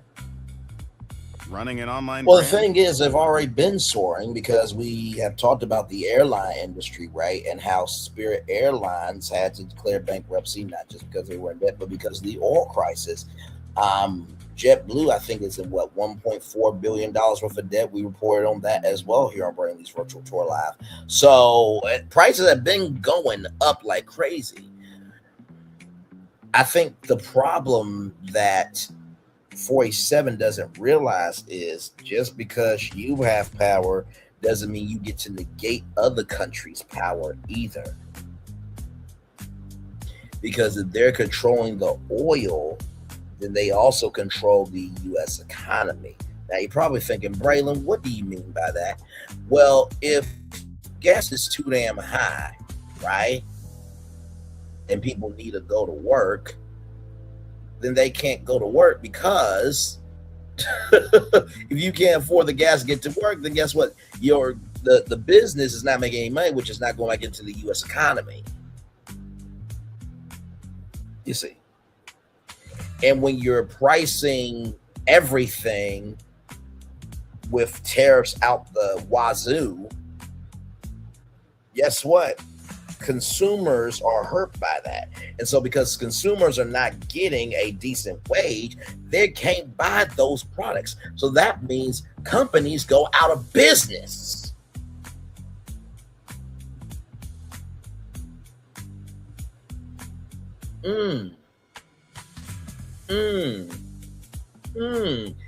How if we could turn back time, if we could find a way to elect Kamala Harris and not be in this motherfucking ass bullshit. Moving on. Let's continue. Yeah, it's a lot. Getting your domain on Wix domains? There's two different costs. There's a political cost, which is very high. I mean, you've seen slippage in these. Right. He said slippage. I have to do this. I'm obligated to do this. Give me a moment here. Time is slipping away from me. Yeah. Time. He said slippage. What was I supposed to do? Moving on. War powers resolution votes on the House floor in recent weeks, and Trump has lost them when it comes to limiting his ability to prosecute wars in the Middle East. There's that cost. There's also the cost that the Pentagon has asked for $67 billion in fresh money now, like not in the future. Now they want it. And Trump has said, actually, I want $350 billion. That's a monetary cost, which I think it's going to, the Congress, when they return next week, is going to have to begin to continue to seriously grapple with. I think that's going to become very, very difficult. Voting for that supplemental spending bill is going to be seen as a proxy vote for this war. Period. The end. That's not something that a lot of Republicans, certainly no Democrats, but a lot of Republicans are not going to want to be involved in that. Okay, and you know who a lot of those Republicans talk to behind closed doors, off the record? Fox News and Fox News hosts, which is why this quote or this soundbite stuck out to me. A prominent Fox News host called out some of America's negotiators in Iran by name. I think that's noteworthy. Watch this. I also don't think that Witkoff and Kushner should be the ones doing this. They're business guys. They have not been effective in Ukraine, not been effective in Gaza. They have not been effective in this. What is this white bastard doing out of his times? Like, ain't he supposed to be on Fox and Friends or Fake and Friends from 6 to 9 a.m.? Okay.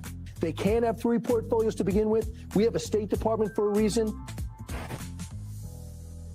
By the way, one of those bombings, it was basically chalk. It was the Iran made like a chalk version of a jet, and it was just in smoke.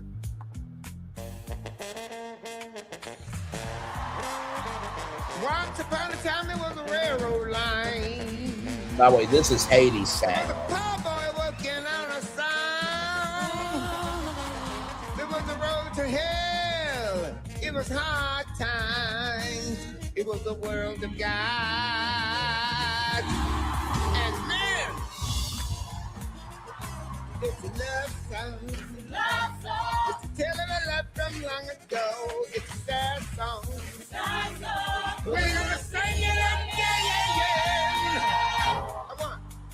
I want to go. Way down, Hades down, way down under the ground. Mr. Hades is a mighty king. Must have been making some mighty big deals. Seems like he owns everything. Kinda makes you wonder how it feels. You really seen was a hungry young girl. Your ticket. And Hades gave her a choice to make. A ticket to the underworld. Hades sound. Shout out to Bleecker Street Media for making this happen. Let's continue on. Okay, Jake, combine that with an anonymous Republican lawmaker who said, what in the world has Trump been doing? Why are things going so poorly? Is there any real plan for how we're going to get out? How's the White House? You know, why is this going so poorly? Maybe because y'all have not called him out all of these years. You know, I think that probably could be a part of the problem. I don't know. White House dealing with the questions coming from its own party. This to me does feel like somewhat of a wow. Yeah, and I think the thing here is, Steph, that they never really did the coalition building in the Capitol that they needed to. I mean, this was avoidable. Well, in the Capitol, for sure, they never even really, I mean, they did brief people, I want to be fair, but they never briefed people to the extent they actually needed to bring people on their side and to say, here's what we're doing now, here are the interim steps that are going to need to happen, and here's what we're trying to achieve. Instead, they just did the whole, like, Trump is great, blah, blah, blah, we should be able to beat Iran and overthrow the regime and do all the stuff that we want to do. That's not useful for members. I mean, Trump is not going to face re-election again, but there are dozens of House Republicans this year He's not going to face re-election, re-election an onslaught of Democratic attacks from people who are saying that the president entered an illegal war, is spending your money on a war in Iran instead of on healthcare, where he let subsidies expire. Costs are high, they're getting higher, gas prices are up and down. That's not a great political argument. Remember, members of Congress are out for themselves. They want to see themselves reelected. Donald Trump is going to be gone in 2 years. God, we are hoping for the biggest move out party on broadcast television. They hope not to be. And I hope I can be a host. Good damn. Just, I'm available. I think to that end, they want to know. Let's let Bic be the sponsor. Actually, you know what? Let's do a move out party barbecue bash. Kingsford provides the lighter fluid for burning of the president's things and for the barbecue food that was going to be served at the barbecue bash. Move it on. The plan is, and they want some sort of, conclusion, at least in the near term, to be on the horizon. Well, then perhaps they might want to stop being so bold anonymously and start speaking on the record. Jake, thank you. Laura, thank you. Alex, awesome reporting.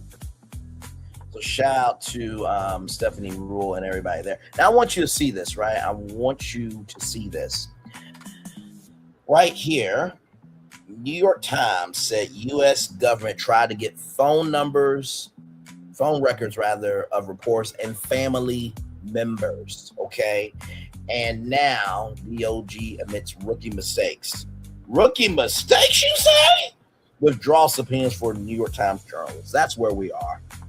A president is so downtrodden that he will get subpoenas of phone records for journalists who their job is to be the fourth estate, to keep the judicial, the executive, and legislative branches in line, and going after family members. But God forbid, if his tax returns get released, God forbid somebody try to go after Barron. God forbid somebody try to go after 47's grandchildren. God forbid somebody tries to go after Ivanka, Eric, 47 Jr. God forbid somebody try to go after Melania. Now it's a problem.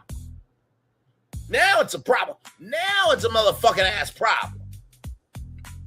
Just want to show that. And this last clip here. Now, this is from MAGA News, CBS News. Okay. So even they report on this. Okay. So here we go. Turning now to the most intense fighting between the United States and Iran since President Trump struck a deal for talks. That was 3 weeks ago. The U.S. pounding some 90 targets in Iran overnight, and Iran responding with ballistic missiles and drones aimed at U.S. bases and military assets in the region. We get the latest now from Chief. Now, I want to go back here. At U.S. bases and military assets in the region. That means they can just, okay, you don't like us, we will delete your own people too. That's where we are in 2026. Let's continue. We get the latest now from Chief White House correspondent Nancy Cordes. Another barrage of U.S. strikes has pushed the two-day total of Iranian military targets hit above 170, as the Iranians targeted U.S. facilities in Kuwait, Qatar, and Bahrain. At a funeral march for Ayatollah Khamenei, the crowd unfurled a banner that read, "That's what they said. That's what they said. That is what they said." YouTube, let me show you the YouTube channel right here, okay? CBS Evening News put this. CBS Evening News uploaded this to y'all platforms, so I don't want to hear it. Okay? Just want to go back a little bit. The crowd unfurled a banner. See right there. See right there. See right there. that read, "Hey Trump, we will kill you." I did not say this. I am just showcasing the news of the day. Here we go. I'm number one on the kill list for Iran. The White House offered a new explanation today for why Trump left Turkey yesterday on the old Air Force One after flying there on the new jet gifted by the government of Qatar. They said Trump had... You heard that correctly. A whole nother country has gifted the president a new Air Force One. Now, you're not supposed to accept gifts as a political, as a politician, because that's a conflict of interest. Now, that old U.S. Air Force that was built in the United States. Here's a theory. If you accept a U.S. Air Force plane from another country, what could that country potentially do? Hey, rig this whole thing to listen into the president and everybody. You don't think that happens? In hotel rooms, there are some teddy bears that got cameras in them to watch the hotel guests undress and everything. Y'all need to wake the fuck up. Sincerely. Let's continue on. I can't believe it. You accept a whole plane not knowing if it's bugged or not. Just has many enemies, and we use every tool at our disposal, including distraction and misdirection, to address those threats. So, wait a minute. So, you guys are admitting that you guys put out distractions and misdirections to avoid saying what needs to be said and handling what needs to be handled and owning up to what y'all need to own up to. Listen, I'm just reporting the facts as they are. Let's continue on. Those threats. CBS News has learned it was the Secret Service that advised Trump to take the old Air Force One after hostilities reignited in Iran. If there's actually a war in the region going on, you actually have to take care of the chief executive, and that requires a proper, fully missionized aircraft. Richard Abalafia is an aerospace. Okay, so let me flip it reverse and wind it back. So he got gifted that, but then his Secret Service told him to use the old Air Force One. Okay. My bad. That was a decently smart move, but knowing the president, he probably didn't want to do it. So still, I was right in the fact that he would take a gifted Air Force One from another country that they could have bugged the plane. My God. What makes you think that the new Air Force One isn't fully missionized? The amount of time and money that they've put into it is frankly laughable. It's coming up with an incredibly elaborate communication suite that allows encrypted communications with U.S. and allied battlefield commanders all over the globe. This is a many-year, many billions of dollars undertaking, but that's not what happened here.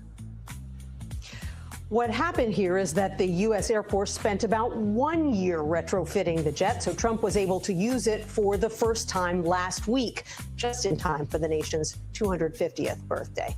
Tony? Nancy, thank you. If you are everything that you need to know, all right, when it comes to the president of the United States. All right, let's continue on. We do have more Braylon Lee's Virtual Tour Live coming up right from this space right here and right now. Let's talk about Howard University. Shout out to the New York Post here. Hundreds of Howard University. Hang on. What in the world are you being extra? There we go. Hundreds of Howard University freshmen unenrolled over unpaid bills weeks before fall semester. As you can see, 391 comments. I'm not reading all those comments, but I just want to show you the vitality of this destination. Okay, here we go.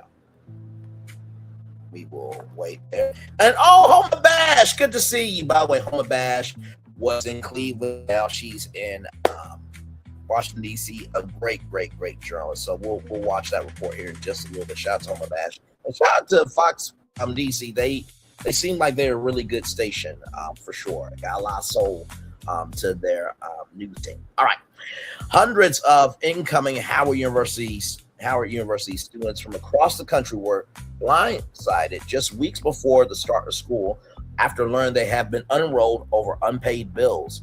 Freshmen were informed this week that they have missed a July 10th payment deadline and will not be allowed to attend the upcoming fall semester at the private HBCU school in Washington, D.C., ABC 7 reported. Students were set to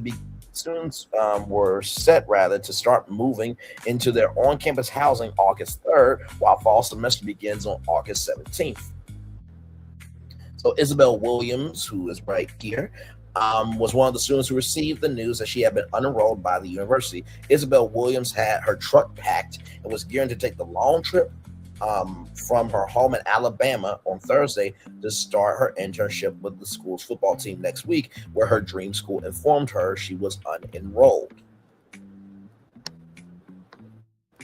Never in my life have I been so disappointed, Williams said, tearful video on Instagram. Never in life have I gotten so far and worked so hard for it to be stripped away from me on a random Wednesday. I want to watch that video to give some love, grace, and space to the sister right here. So give me a moment. Here we go.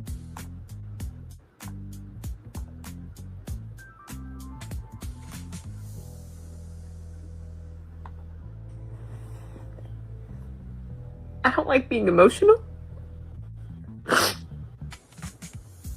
I don't like showing any sort of fear.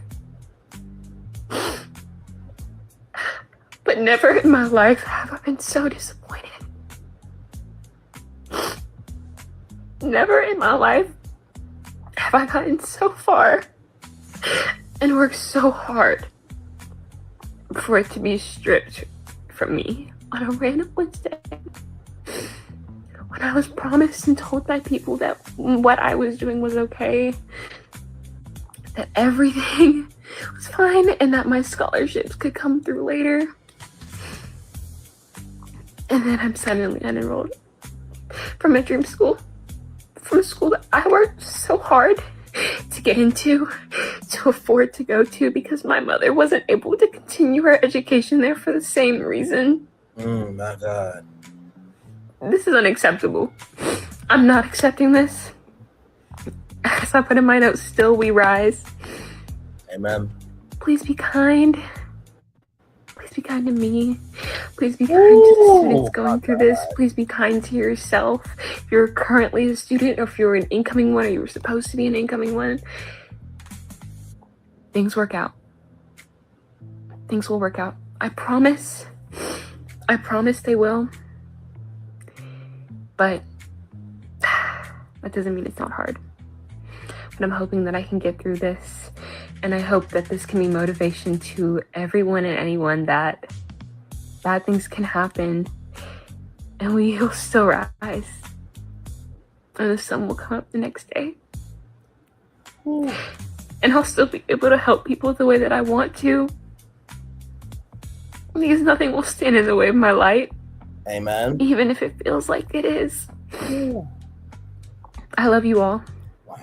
I love you all very much. First of all, shout out to this fine sister right here.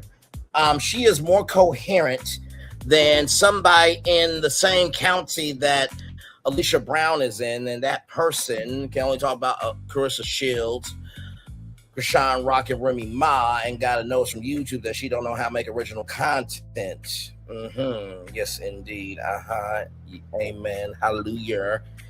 Clock that T. Now, with that said, this is a fucking damn shame, disgrace, and blasphemous behavior.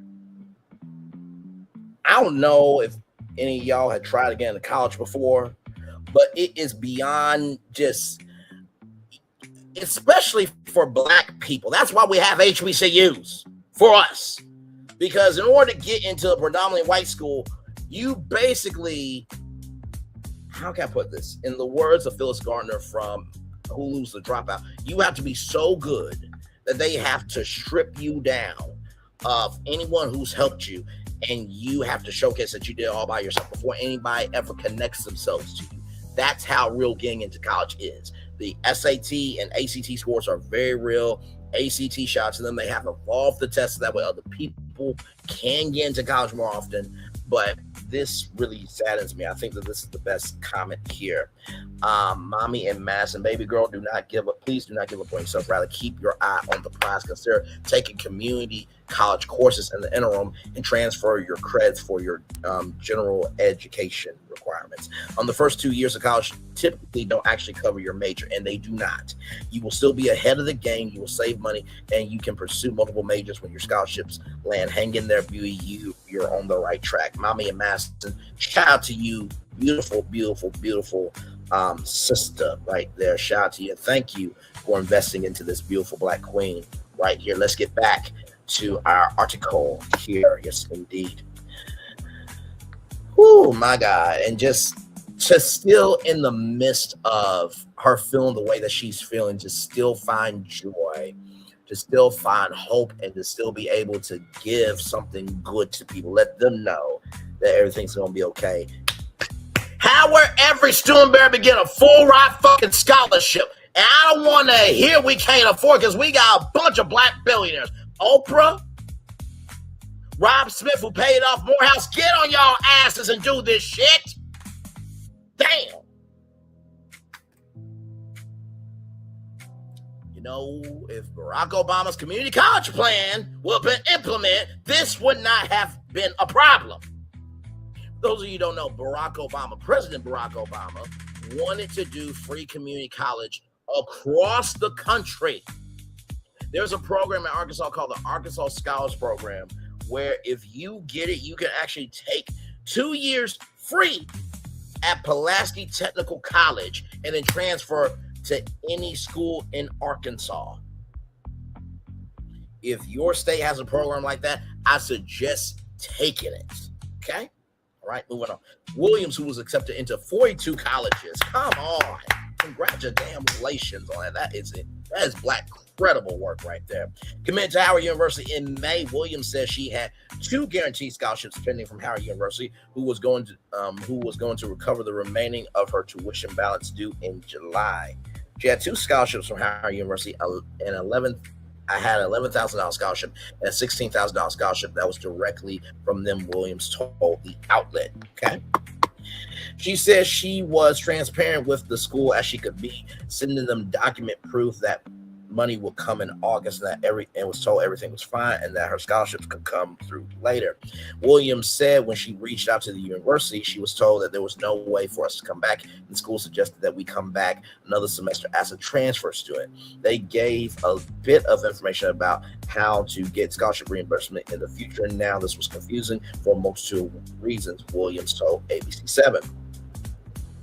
And then Dwayne Iron was just 12 days away from leaving his Kansas City, Missouri, when he was told that he was unenrolled.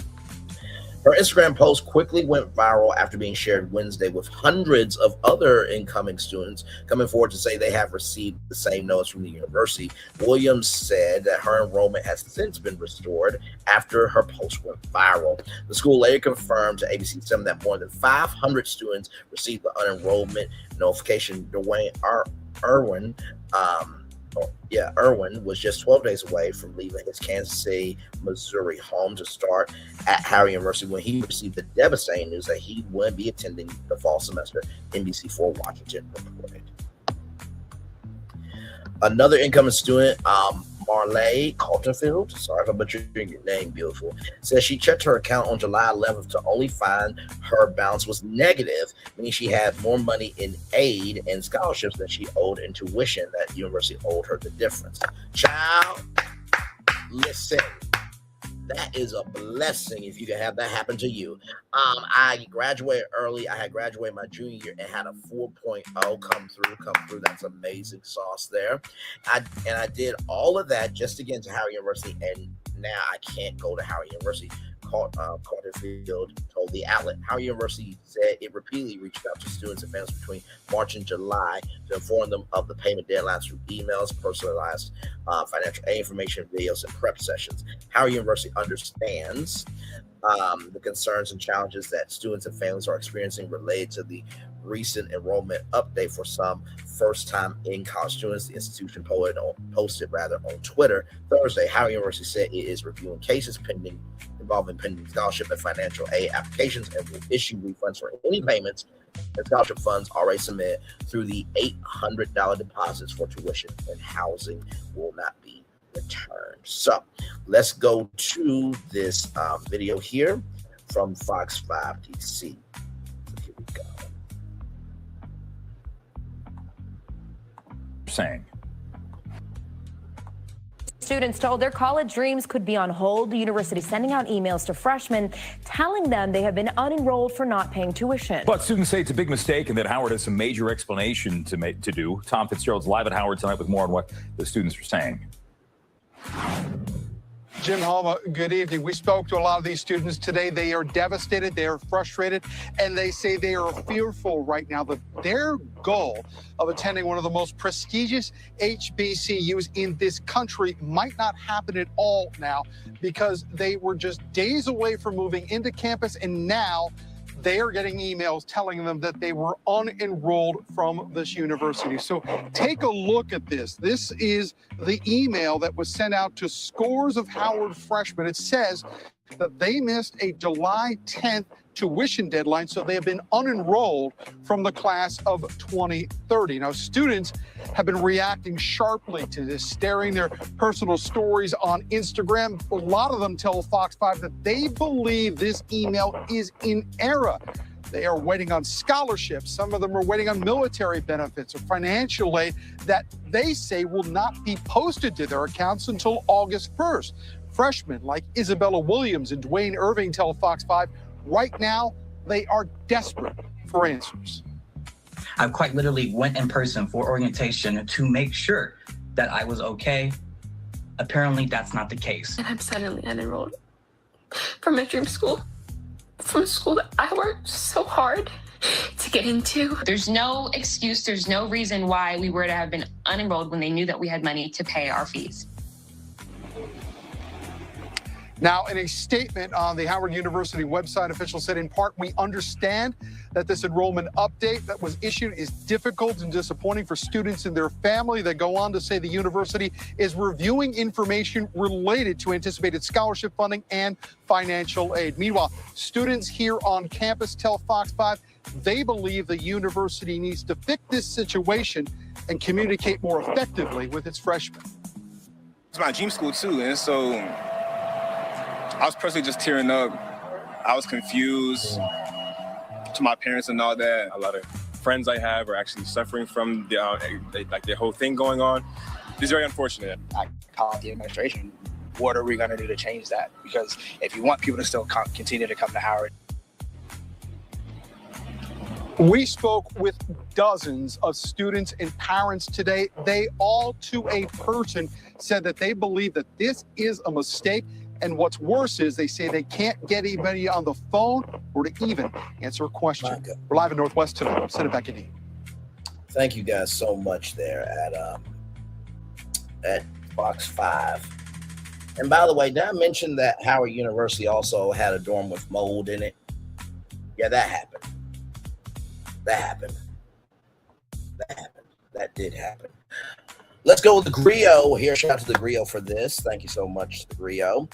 Howard University releases statement about unenrollment emails sent to incoming freshmen. In a statement shared with the Griot, the HBCU addressed the growing discourse surrounding the incoming Howard University freshmen's enrollment.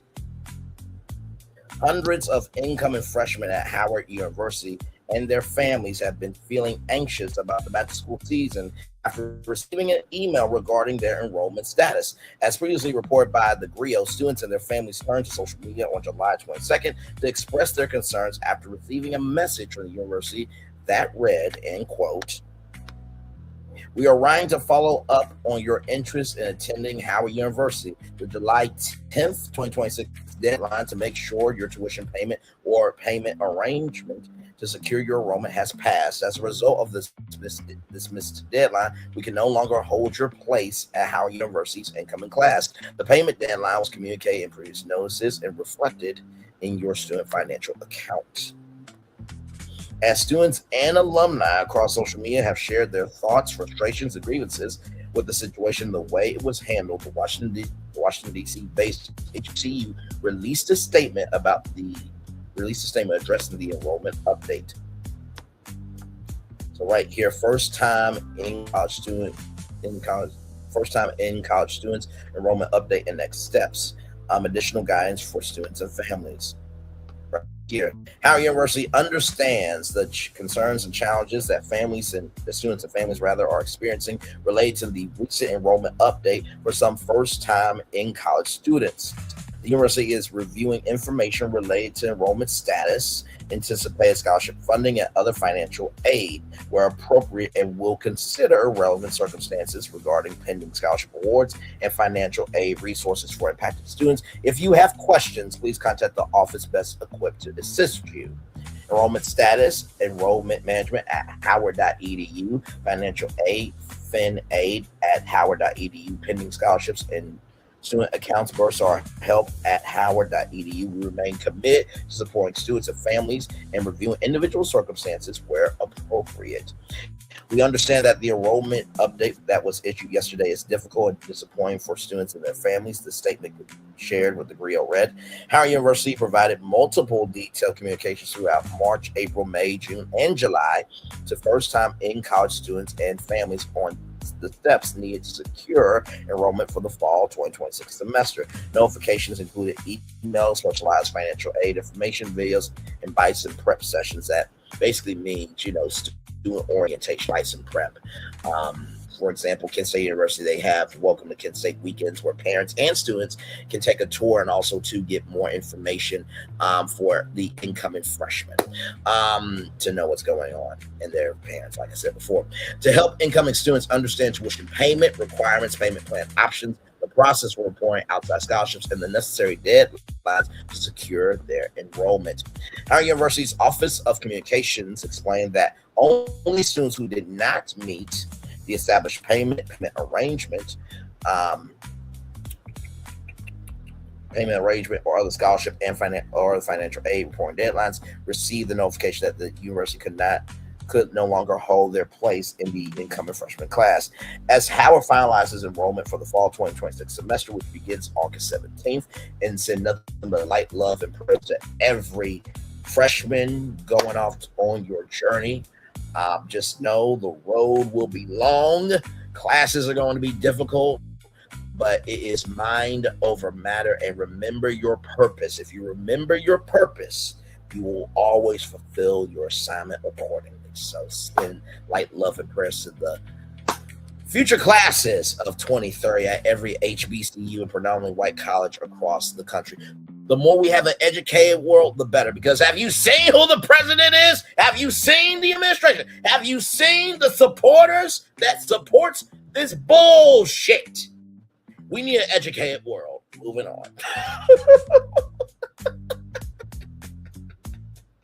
Confirming enrollment is essential to planning academic programs, housing, financial aid, and student support services, the university shared. We recognize that some students with pending outside scholarships and other financial aid resources may have been impacted by the recent enrollment update. The university is reviewing information related to anticipated scholarship funding and other financial aid where appropriate, and will consider relevant circumstances presented regarding pending scholarship awards and financial aid resources.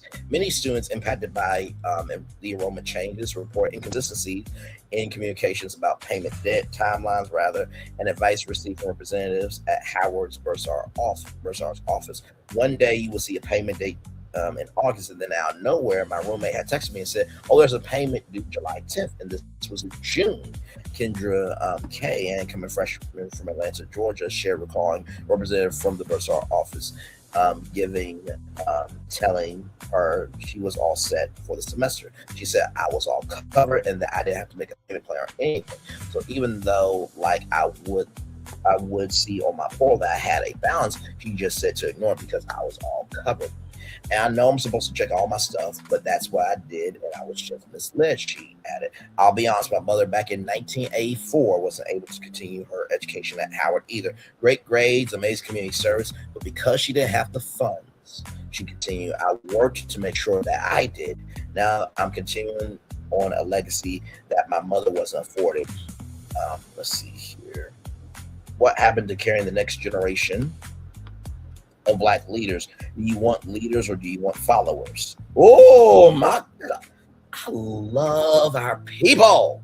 Do you want people who are succumbing to their finances or succumbing to racism, bigotry, sexism, ableism, and everything else that the president, his administration, his support? Or do you want people who uplift themselves and others? You can only have one choice.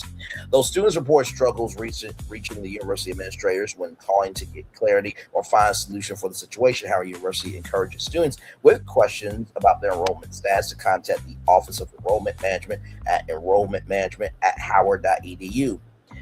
Students with general questions about Howard University scholarships and other financial aid to contact the Office of Financial Aid at finaid@howard.edu. And students with questions about pending scholarships and student balances to contact the Office of the Bursar at bursarhelp@howard.edu. My God, our last article about this here. What happened to Truth and Service? Incoming Howard freshmen speak out after student enrollment emails from the GRIO. Incoming Howard University freshmen say that they were unenrolled despite believing their financial aid grants and scholarships covered their tuition. Back to school season is around the corner, and this week, as incoming college freshmen have been shopping for their dorms, Howard University reportedly shocked hundreds of students by sending them emails stating that they have been unenrolled from their classes and the university due to unpaid balances. In light of the shocking news, parents and students alike took to social media to raise awareness of the matter and hopefully get answers. So here is a TikTok here. Hi everyone, my name is Chrisette Jones, an incoming freshman at Howard University. At least I was. Today, me and several hundred others of incoming freshmen at Howard University was unenrolled from the university today. The reasoning in an email was unpaid tuition balances. Every student's situation is different. My situation, I only owed $9,000. And I personally was having issues on the website where we pay our tuition balance. And I wasn't able to pay until today. But in other student situations, they still had scholarships pending, military benefits pending, and we are currently 2 weeks before we have to move in. Tell me, Howard, what am I and hundreds of other students supposed to do now?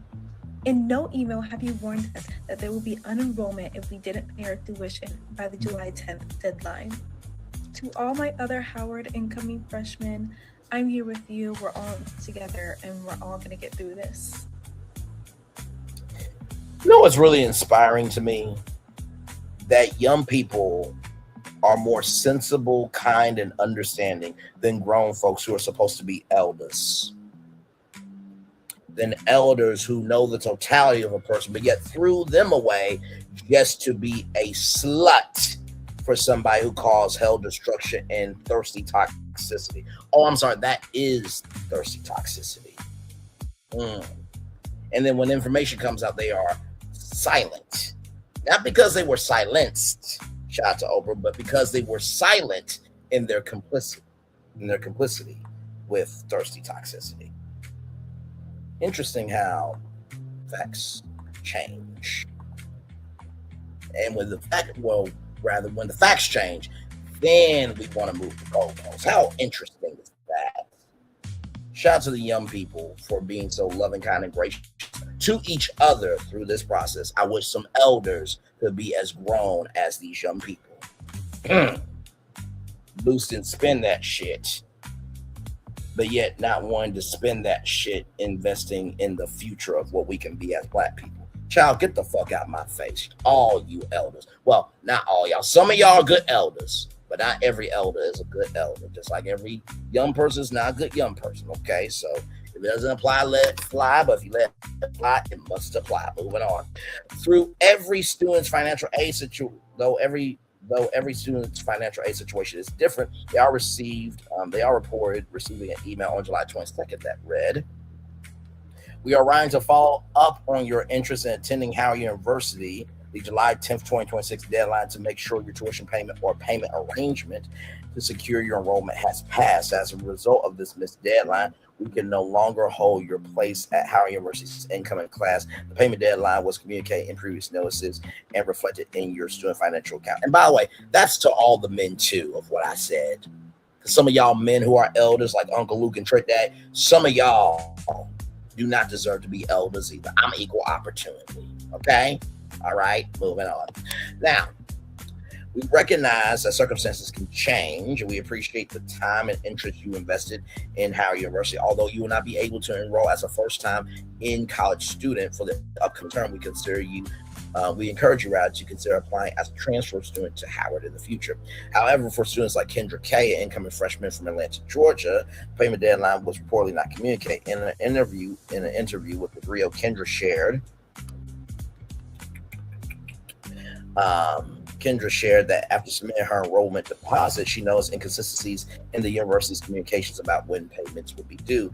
One day you would see a payment date in August, and then out of nowhere, my roommate had texted me and said, "Oh, there's a payment due July 10th, and this was in June," she shared. Naturally, she and her family called the HBCU's bursar's office to handle any outstanding payments. Fortunately, we were able to reach them and communicate with them, because I know a lot of students that are going through this couldn't even reach the financial aid office to get clarity on the situation, which is also probably why they got unenrolled as well.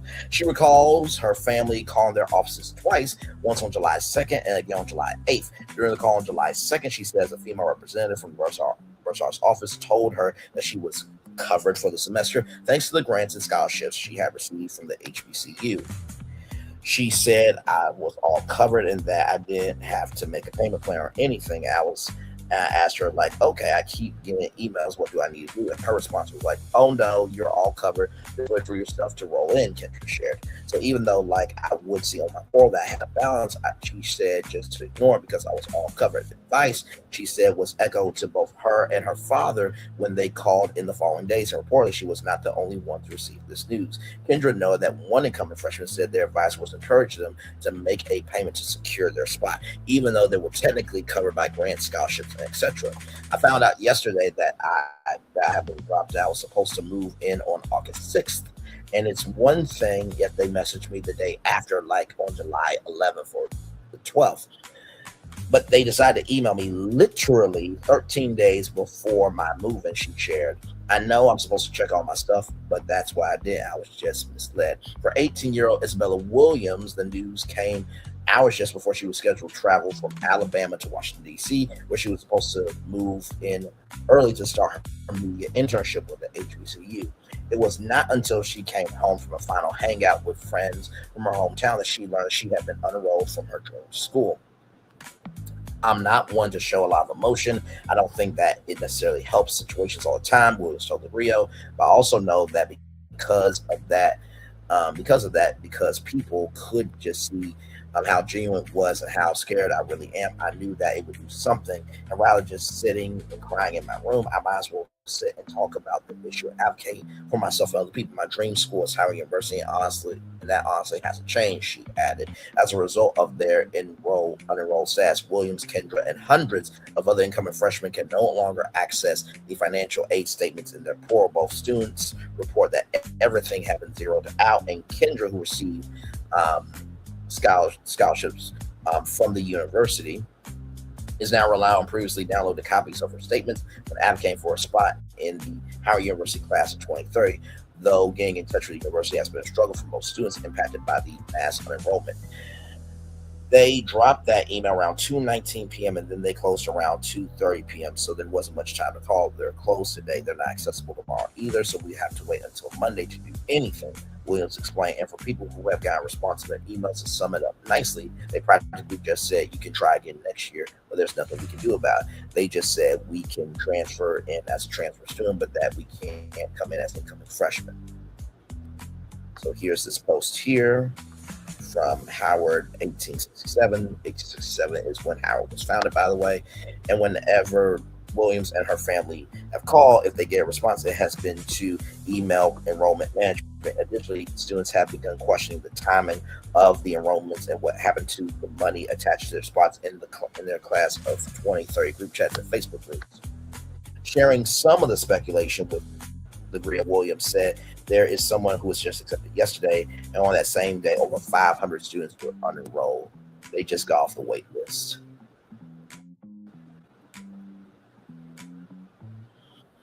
Okay. And the majority of us have money from Howard, but we're also provided our own external scholarships, like the Thurgood Marshall Scholarship Fund and UNICEF. Shout out to Mackenzie Scott, who has been donating to HBCUs out the wazoo. And that's why we should support nonprofits, whether it is Black, whether it is white, whether it's Indian, whether it's Puerto Rican, what have you. Making way for Black students and minorities to go to college. We should be supporting those organizations. And I get what some of you are saying. I don't have the money. Word of mouth is still the most powerful tool of media. It still is. Even though I can't pay for the class of 2030, I know some Black billionaires better be opening up their fucking pocketbooks today and clarifying, making it do what it do, and handling this shit today. And Oprah, you built a whole school in Africa for those young women, and shout out to you for that. I will never deny the greatness of Oprah, and she has also made scholarships for Morehouse College men. I need you and a coalition of Black billionaires to take care of this class. Moving on. Listen, you cannot be that high up and not recognize when you need to put your foot in some shit. You know what? Let's spin that shit. Let's spin that shit. Let's spin that shit into investing for Black students and minorities. Not spend that shit boosting, stealing, and killing and deleting and trying to erase people like Young Miami is doing. What? The Young Miami fans gonna get on to me? Oh, don't give a fuck. Already did a live where I show NDIRE is the overall winner by facts. You don't like it? Talk to Trick Dad. Oh wait, he's a fucking trick. And Uncle Luke is closer to the casket to die than at the cradle to start life to become something important out of his mother's vagina. Moving on. My Lord Jesus. And the majority of us had money from Howard, but we're also providing our own external scholarships. So it wasn't an issue that they didn't have money to give. We had our own money to give. The Grill cannot independently verify claims of increased scholarship awards or waitlist admissions, and Howard University has not publicly confirmed how many students received the unenrollment email, as the university has not responded to requests for comments on the matter at the time of publication. The uncertainty, speculation, and responsiveness, Williams says, has sparked sentiments of grief, frustration, disappointment, and more among the incoming freshman class, leaning heavily on each other for information and support. Williams says she is using her viral video to advocate for the entire class of 2030. You are not in our situation. You don't understand it. Even if you've been, we're all different people, she said, addressing the social media critics. The only reason why they're critics is because, sweetheart, they don't have anything going on in their life. That's the only reason why they're criticizing. But God forbid, if don't try to go back to school, they'll be wanting you to advocate for them. What? And I know what y'all think. What, Bray gonna lay into Trina? She advocated for spending that shit. I'm not gonna lay into Trina because Trina's an actual legend. Okay? All right. Trina actually gives a fuck about Black people. If we had to save the world from being dead, aliens taking over, laser beam on the globe, we would send up Young Miami and save Trina. Okay? Moving on. What you want me to do? And all the women that are supporting Young Miami, you got the right to support, but make sure when you do what Young Miami said in that song, to Trick Daddy, Uncle Luke, and every man supporting that song, y'all do what y'all do in that song. Make sure Young Miami is putting some on your books. Make sure she's bailing your ass out. Make sure she's paying for the lawyers. Okay. All right, moving on. I just cannot deal with in delusions of grandeur. I can't. I'm also not trading comfortability for affordability. That's not how that works. A lot of people said that they want to go to Howard or to other HBCUs because, for one, they do not want to be the minority, especially at this time and really any time in our country. We've had so many issues and issues ongoing. It's just not fair. If students want to give themselves a chance to be with people like them, grow like them, and to grow and learn from people like them, we should be given a fair shot. We should not have to go to a predominantly white institution because it's cheaper. I agree with that as well. And it really does depend on not just where you live, because where you live determines what you, the resources you have, but also too, it's about infrastructure. The infrastructure is not there. You go to the school that's accepting you, right? I could have went to UAPB, but my family was moving to Ohio. I wanted to be with my family. And here's the gag. You ready for this? Just because you go to a predominantly white school does not mean anything. You still have to do the work. But here's the biggest thing. I have no problem with blacks dating other races. I told y'all that about that couple that comes to my job at the retail job that I have. Interracial couple, beautiful. She looks like she will go from the window to the wall and not give a damn uck or ish about how you recover. If you have somebody of another race that defends you and the culture that hard, be with them. But also, to make sure that you don't forget you black in that. Same thing with predominantly white institutions. If you're a black student, you went to a predominantly white institution, make sure you don't forget that you're black in how you move and how you invest and how you are rising through our culture. That's the only thing I say. Moving on. We should not have to go there just because we can get a minority scholarship. That's not how that works. It's our lives, especially it's our black lives, and we should be comfortable in our skin wherever we go, but especially at an HBCU. Both Kendra and Williams share plans to travel to DC to try to resolve the matter in person. The school remains unresponsive by phone. When asked what she would tell Howard University administrators handle the matter, Williams asked what happened to truth and service. Child, when people can utilize your own words against you, my God, these kids have more integrity than Tasha K, right? Nicki Minaj, Milagro Grams, Always a Loser, and Dio Whisperer, which, by the way, that is the Tasha K morning show, never coming soon. Okay, with Beth being beautifully honest, being a producer. By the way, she will also not be a producer on that show because it's never coming. Moving on. I'll be honest, my mother back in 1984, she wasn't able to continue her education at Howard either. Great grades, amazing community service. Because she didn't have the funds, she continued. I worked to make sure that I did, and now I'm continuing on a legacy that my mother wasn't afforded. What happened to carrying the next generation of black leaders? Do you want leaders, or do you want followers? Do you want people who are succumbing to their finances, or do you want people who will uplift themselves and others? You can only have one choice. You can't have both. It's just not going to work. So if you want to lose what you built, then sure, go ahead. But I don't think that's the path that any of us want to take. And by the way, did I mention that Lady Rowe will be an executive producer on the Tasha K Morning Show? That will never be happening. I forgot to mention that too.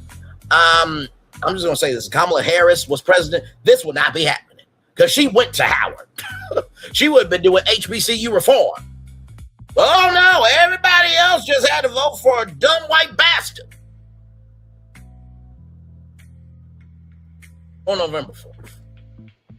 And now you got people leaving the MAGA movement. No. Your ass is branded for life. We will make sure the husbands and wives and the children are okay. Fuck you. That's where I'm at. Now, of course, my mother would be like, Braylon, now, you know, those are human beings and everyone's got the right to free will, this, that, there. No. If y'all raise me to be responsible for what I gotta do or what I've done in my life, then they gotta be responsible too. I'm not gonna move the goalpost just because they elected themselves to suffer. And I love you, mama, very much. You know that.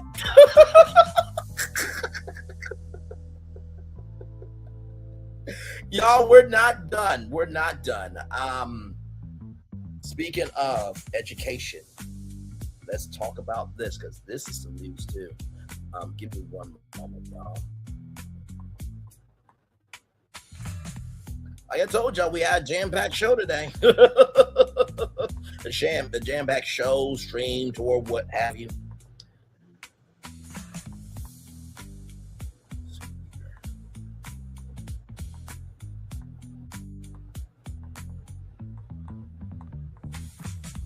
There it is. That's one looking for. Okay, here we go. So let's talk about this, y'all. Here we go. The Black Enterprise Magazine, blackenterprise.com. Here we go. Black Women's Equal Pay Day sparks push for workplace reform. Black women remain concentrated in lower paying occupations. Here we go.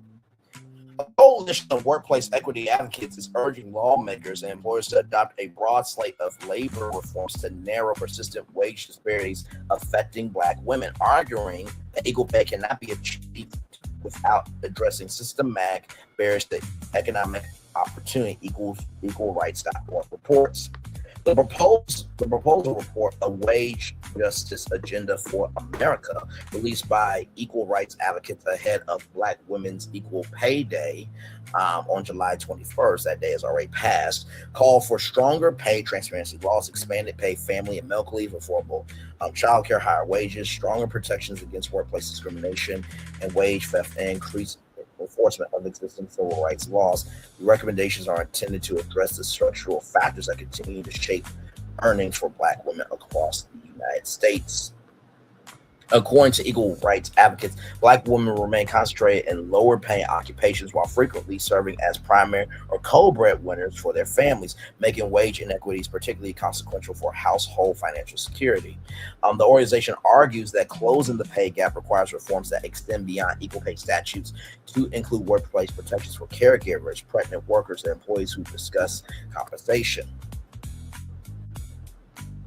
Right here, equal rights advocates and Equal Pay Day, Equal Pay Today organization.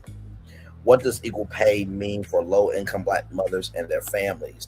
This is a very iconic painting, and the woman who did that, I think, was in her 60s when she finally made it. July 21st is the day we recognize how the wage gap impacts Black women in the workplace and take action against pay discrimination. Economic studies find that Black women are often the main breadwinners for their families, but the wealth gap in this country severely impacts Black mothers who are already economically vulnerable. According to the National Women's Law Center, women make up 61%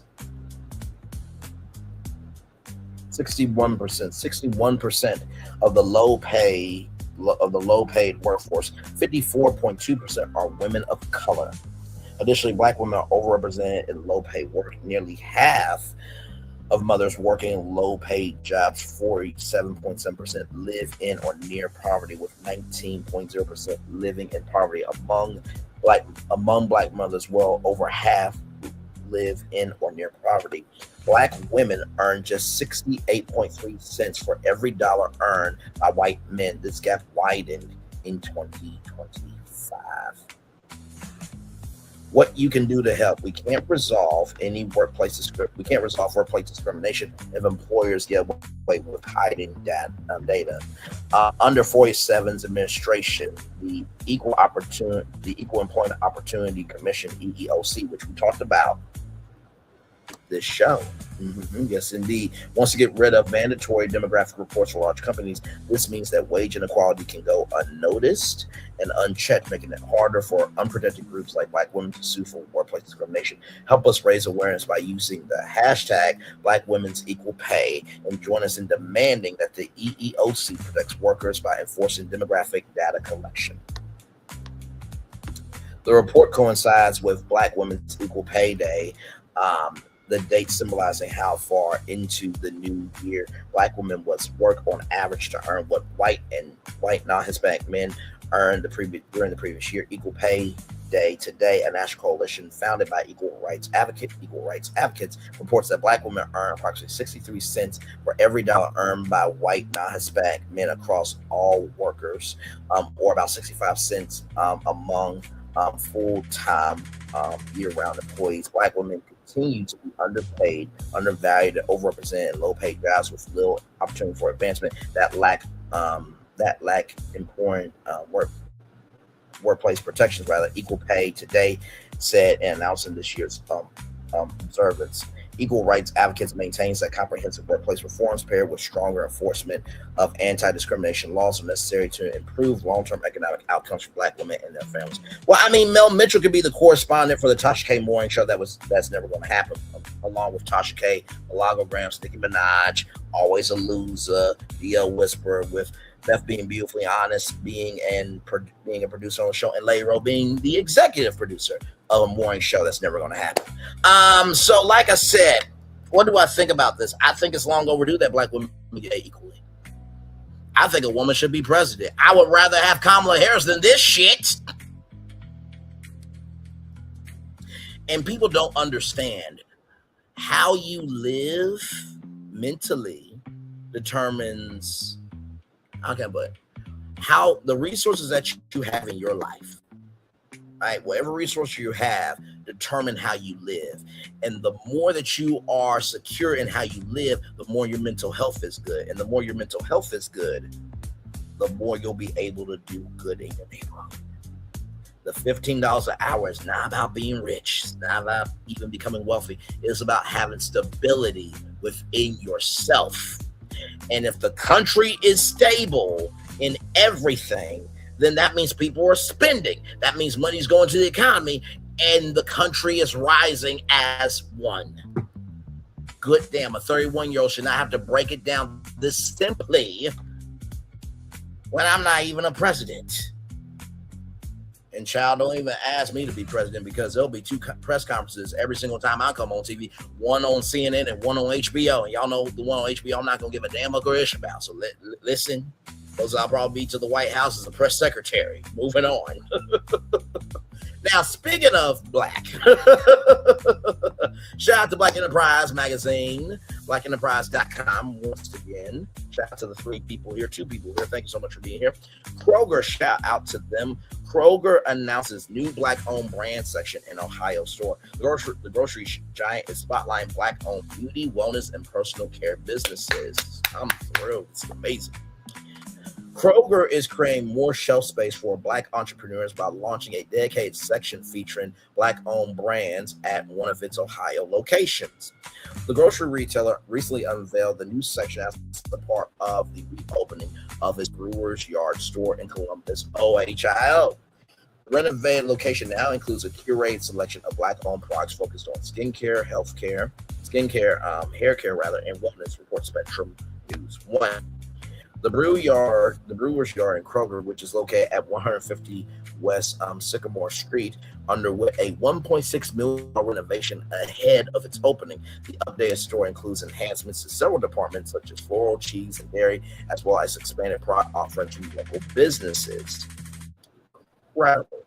Our customers have been asking for these products for their everyday needs. It's our responsibility to do right by them, said Mark Bruce, head of communications and public affairs for Kroger's Columbus division. If you ever go into a Meijer, you go to the customer service counter, there's a quote along the wall from Fred Meyer that says, "Customers don't need us, we need them. Customers don't need us, we need them. Customers don't need us, we need them. Customers don't need us, we need them." I wish my job could understand that. But of course, child, we don't even do $10 bills at my job. Now, how stupid does that sound? Moving on. Public affairs for Kroger's Columbus division. We're excited to be one of 5 locations in Columbus that offer this unique support for Black-owned local businesses, groups added according to ABC local news affiliate WSYX. The new section is a part of Kroger's broader effort to highlight Black-owned brands across its stores and online marketplace. The retailer has previously showcased Black entrepreneurs and brands like the Honey Pot, Partake Foods, and a dozen cousins. Securing product placement with a major national retailer can be a game changer for Black businesses. Buying them with increased visibility, access to new customers, and growth opportunities. Retail partnerships are often a critical step for consumer brands looking to scale beyond direct-to-consumer sales. By dedicating physical retail space to Black-owned brands, Kroger is positioning itself as a platform for entrepreneurs seeking broader distribution while responding to shoppers who want more representation among the products that they purchase. Congratulations, Kroger! Black Ogre, I say. Black Ogre, I say. Black Ogre, I say.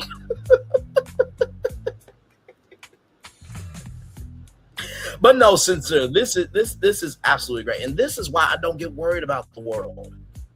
And this is why we all need a Rafiki in our life. Ow! Look beyond what you see. Like I said, Alicia Brown is in a county where somebody got YouTube knows that they don't know how to create original content, and all they know how to talk about is Carissa Shields, Remy Ma, Krishan Rock, and the only reason why they're covering the content is because their channel is drying up. If it doesn't apply, let it fly, but if you let it fly, it must apply. Now, that's not just to that content career, but that's to a lot of content careers. But also, too, in that same token, there's nothing wrong with talking about those three individuals. But you got to talk about other stuff, too. Caramel Rell talks about those three people, she covers other stuff. Dr. T talks about that, but she covers other stuff. I did say when that show ended, still going on unnecessarily, that broken, dilapidated, and decrepit show on where Carlos King said producing reality TV is not fun for him anymore. I don't know how he could say that and still have a job or a show on television on, but hey, far be it for me to give an opinion. But I did say when that show ends, this was going to prove who's a real content creator, who's not a real content creator. And some of y'all are showing your slippage, okay? Your wig is not on tight. Needs to be shifted a little bit, in the words of Sheree. Just saying, because y'all, Time is slipping away from me. Yeah. Time is slipping away from some of y'all to actually be something in life. Some of y'all, the only reason why you are a success because you have too much free time, but you're not investing quality. You're doing quantity, but not quality. And this is the inside some of y'all mindsets. Watch this. It's not just feeding the hungry only on Thanksgiving. It's not just feeding the hungry only on Thanksgiving. It's an everyday situation. You know what I mean? This is 265 days a year. Some of y'all got a 265-day-a-year mindset, child. It's a damn shame. That is funny. Look at that chat. I care about y'all. 265 days. Where the hell that bitch live at? It's not. That bitch lives in Atlanta. Oh my God. Did you really think? Yeah, I'm ashamed beside myself and disgusted with y'all behavior. Y'all think I would say where somebody live, child? Come on now. I drink my water, I mind my Black-owned business, I go on tour. I mean, just to sum up how I've been moving, how I do move, and how we'll always move. Child Relevant over there doing his thing. Child Relevant over there doing his thing, minding his GD business, staying out of trouble, trying to get the folks some positive stuff to talk about, besides lying all the damn time. Child Relevant over there doing his thing, minding his GD business, staying out of trouble, trying to get the folks some positive stuff to talk about, besides lying all the damn time. Child Relevant over there doing his thing, minding his GD business, staying out of trouble, trying to get the folks some positive stuff to talk about, besides lying all the damn time. Shout out to Wente Talks, man. Oh, I love what the fuck we do. Now we gotta go from black excellence to black adjectiveness. Let's talk about it.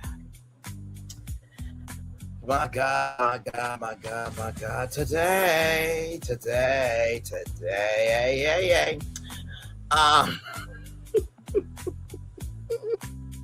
Shout out to the New York Post, everybody here. Louisiana, hang on. Y'all keep doing this. Okay. Louisiana pastor convicted of stealing over $340,000 from churches for gambling and personal expenses. Wait a minute. Is this Alicia Brown's uncle? Wait a minute. Let's keep reading on here. Now, you know, Sometimes, there's first cousin, second cousin, third cousin removed. How families are connected can be very loose.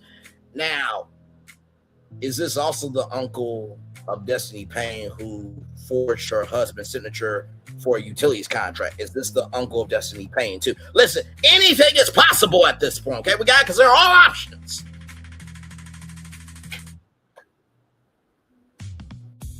Moving on, a social media savvy Louisiana pastor. What? Y'all saw the thumbnail, you know my voice, and damn, you didn't want to hear. Quit looking at me like that. Nope. That actually happened with Destiny Payne. I am not making fun of her. I reported a fact. Okay? I'm gonna be fair. Stormy Steele also was losing some shit too. So this could be the uncle of Stormy Steele. This could also be the uncle of Letitia Scott, who couldn't pay for something at Walmart. Listen, all possibilities are available.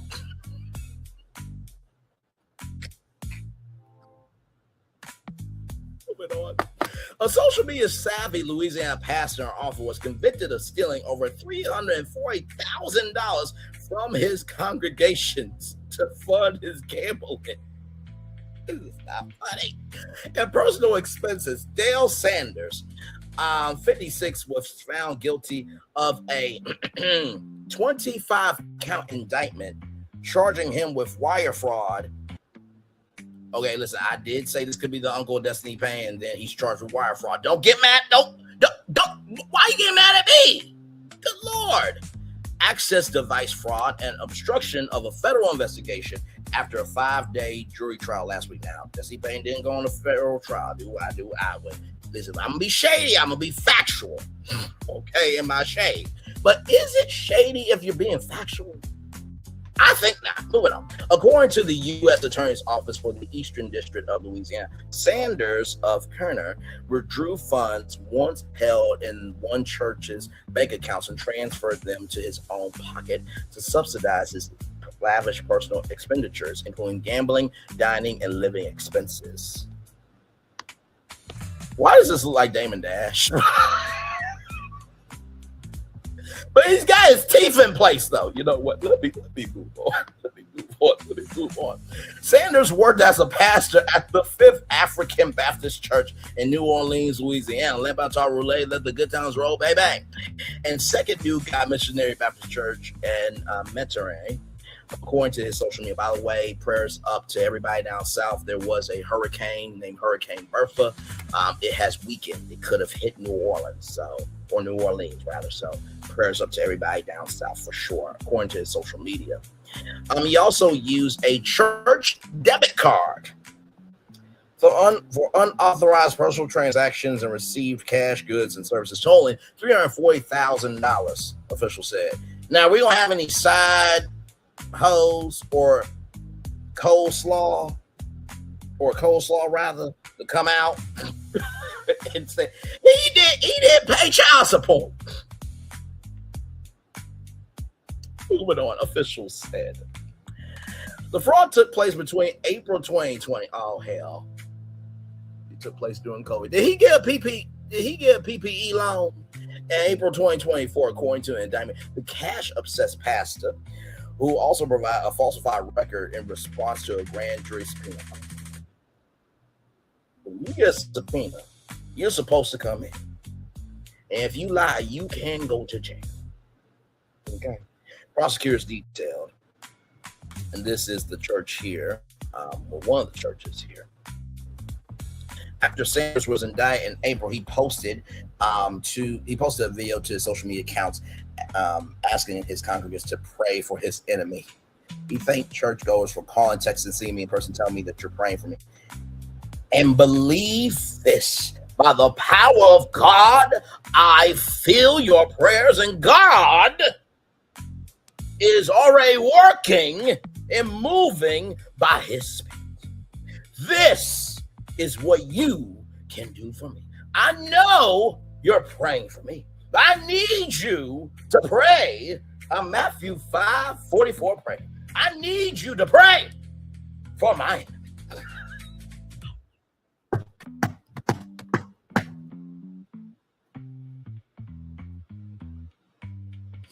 Ooh.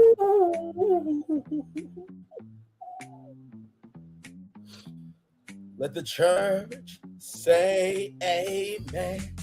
Let the church say amen. God has spoken. Let the church say amen. These churches are not saying amen to you.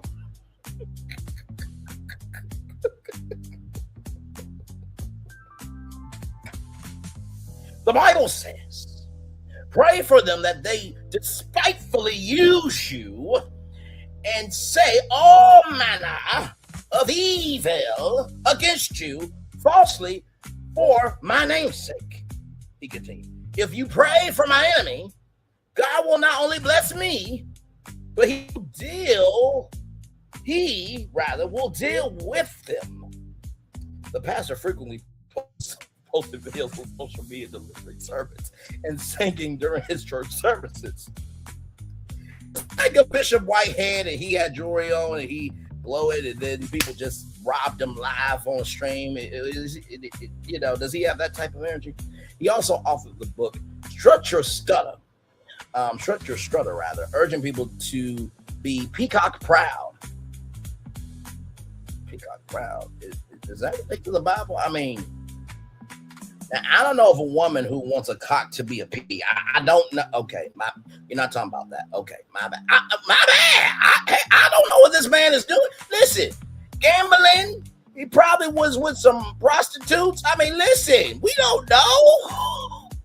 The word is open to interpretation. Let's go back. Gambling, dining, and living expenses. This could be a Kevin Samuels. He could be living with somebody as beautiful as this one. Well, maybe not as beautiful as this one, but just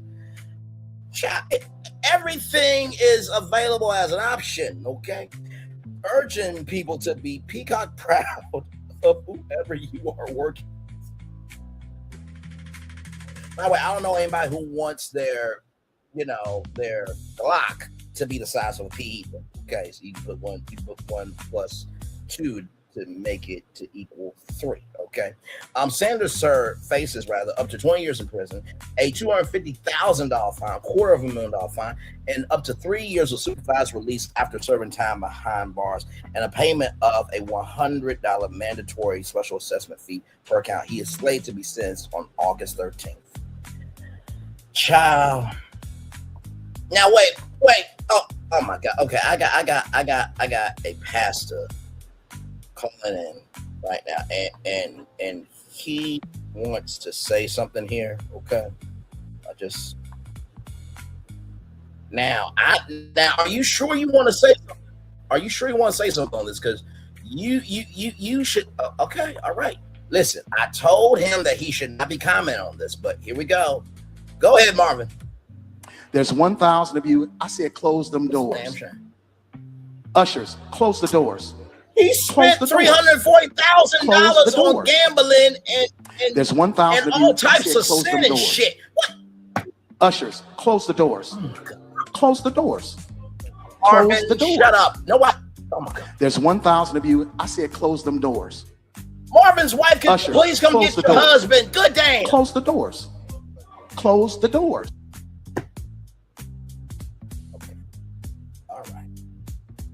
That's what he said. Close the doors. That's what he said. Close the doors. All right. Now, I know that this is a black show. I know it is, right? But we agree that all perspectives matter, right? And I truly believe that there is another person with the name Sanders that has something that they want to say. So,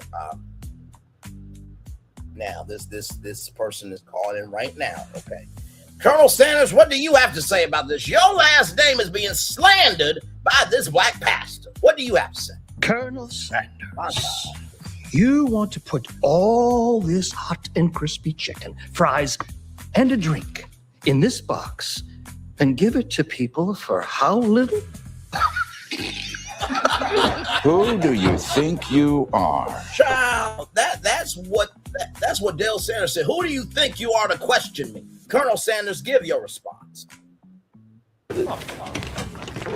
I'm a finger licking machine. Okay, then. All right. Okay. It's just too much chicken for too little. Okay, then.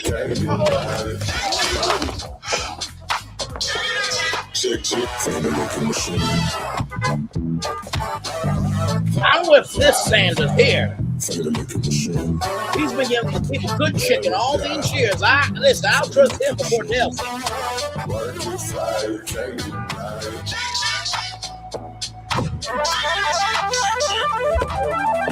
Chicken on chicken. Chicken on chicken. Lick it. There's some jam right here. For a little price and a lot of chicken, the only move is finger licking good. The Colonel's bringing you the KFC Value Feast. Get it today, starting at $7. You just never know who's going to show up on tour. But do you know how much I am happy that this has happened? Sincerely. And listen, this goes back to Drewski of why do you think I'm wearing Christian Dior or Christian Louboutin? Because I'm walking in the blood of Jesus. Drewski was right. But sincerely, this is how much I feel at joy, at peace, and at pure enthrallment that Dale Sanders has been charged. This is how good I feel. Reinsurance.com.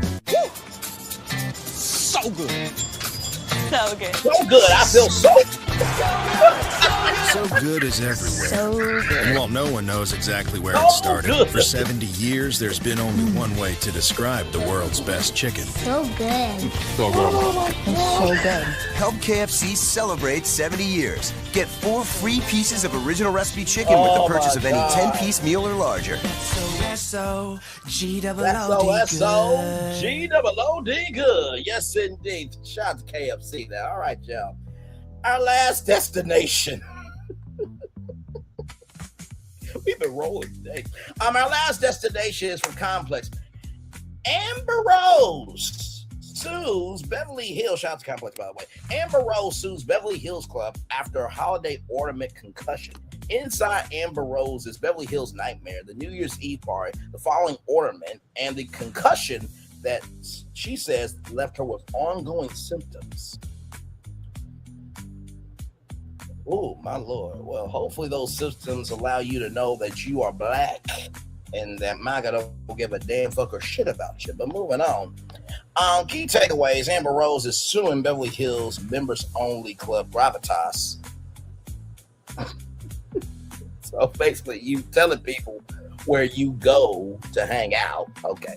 It's operating Moxie Restaurant Ventures and Celios Design after a large suspended holiday ornament allegedly attached and hit her head during the club's 2024 New Year's Eve party. 2024, 2025, 2026, 3 years. Okay, job.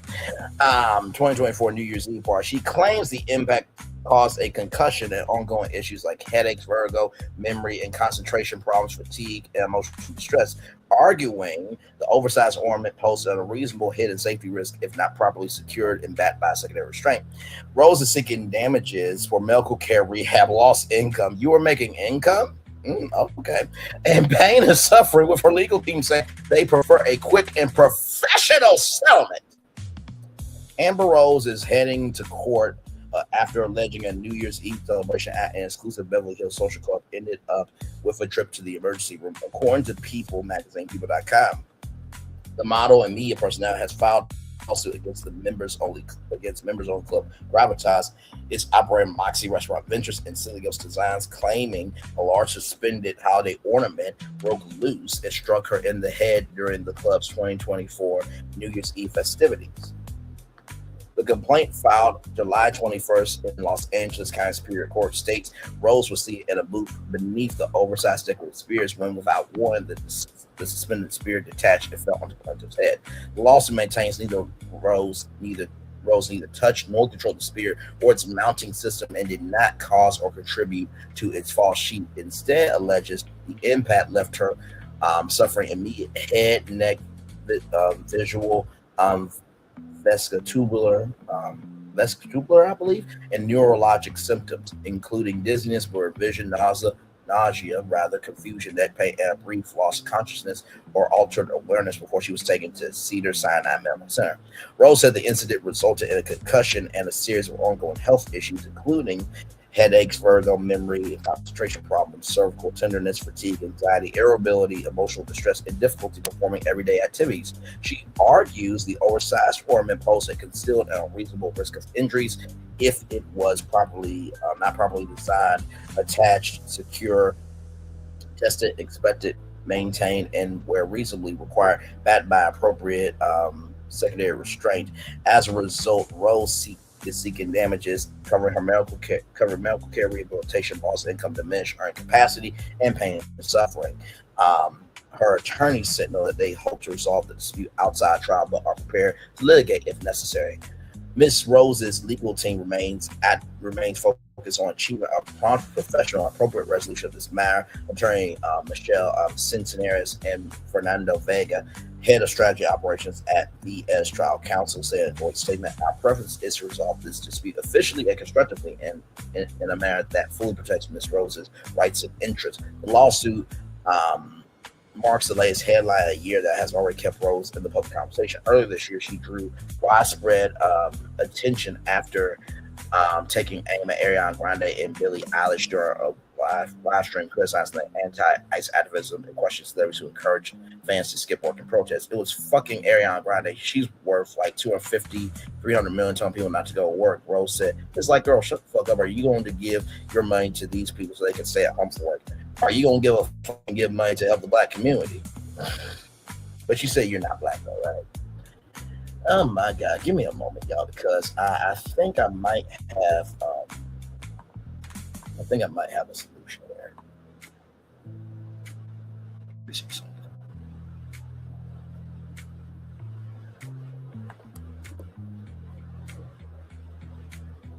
This child, first of all, like, Jonathan Hernandez was right about Amber Rose.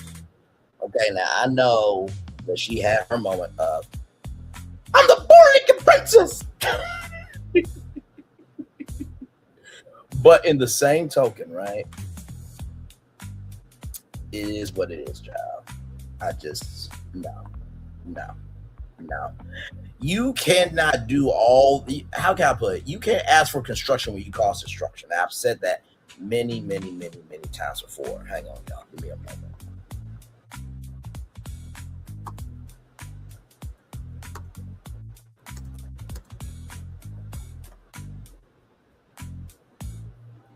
So this is what I'm going to say here. Okay, here we go.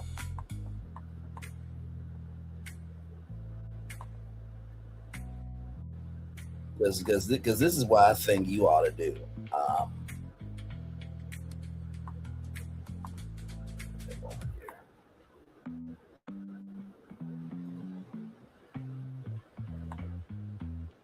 Shout out to the Shade Room for this.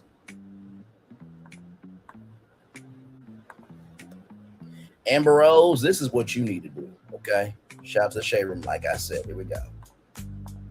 I think I gotta run on. I think that's what Amber Rose needs to do. She needs to go ahead and run on. I'm going to tell you where she needs to run on to in a minute. Please.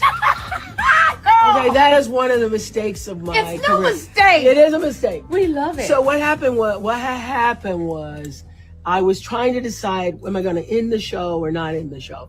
And then I had a little talk with Jesus, and Jesus said, "You got to keep going." And so I said, "Oh, there's this song. It's an old spiritual. I think I'm gonna run on." Yes! Well, you got to give him that slave hymn sometimes. No, and then we realized I can't sing, even though I took the singing lessons. It wasn't bad. It was bad. You know it was bad. You're just saying that because you look at me. It was pretty bad. And so then we thought we could do it. Run on, run on. We could do the whole church choir. Church choir. Yeah. That you could lift Sometimes up. backup vocals will do that. Sometimes didn't work this time. I think I gotta run on. So I believe I'll run and see what tomorrow will be. Run on, Amber Rose. I like what I see.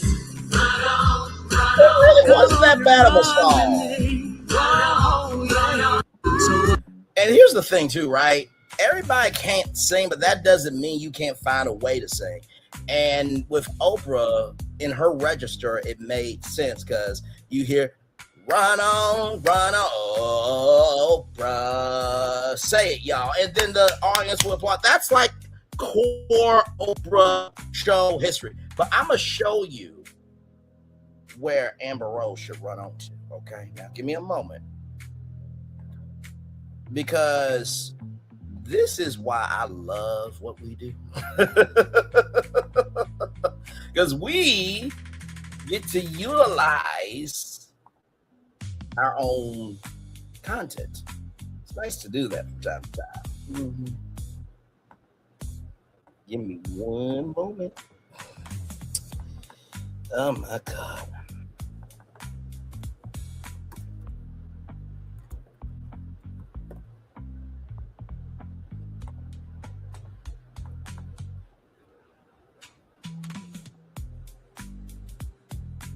One moment, y'all. Because I know exactly who she should run on to.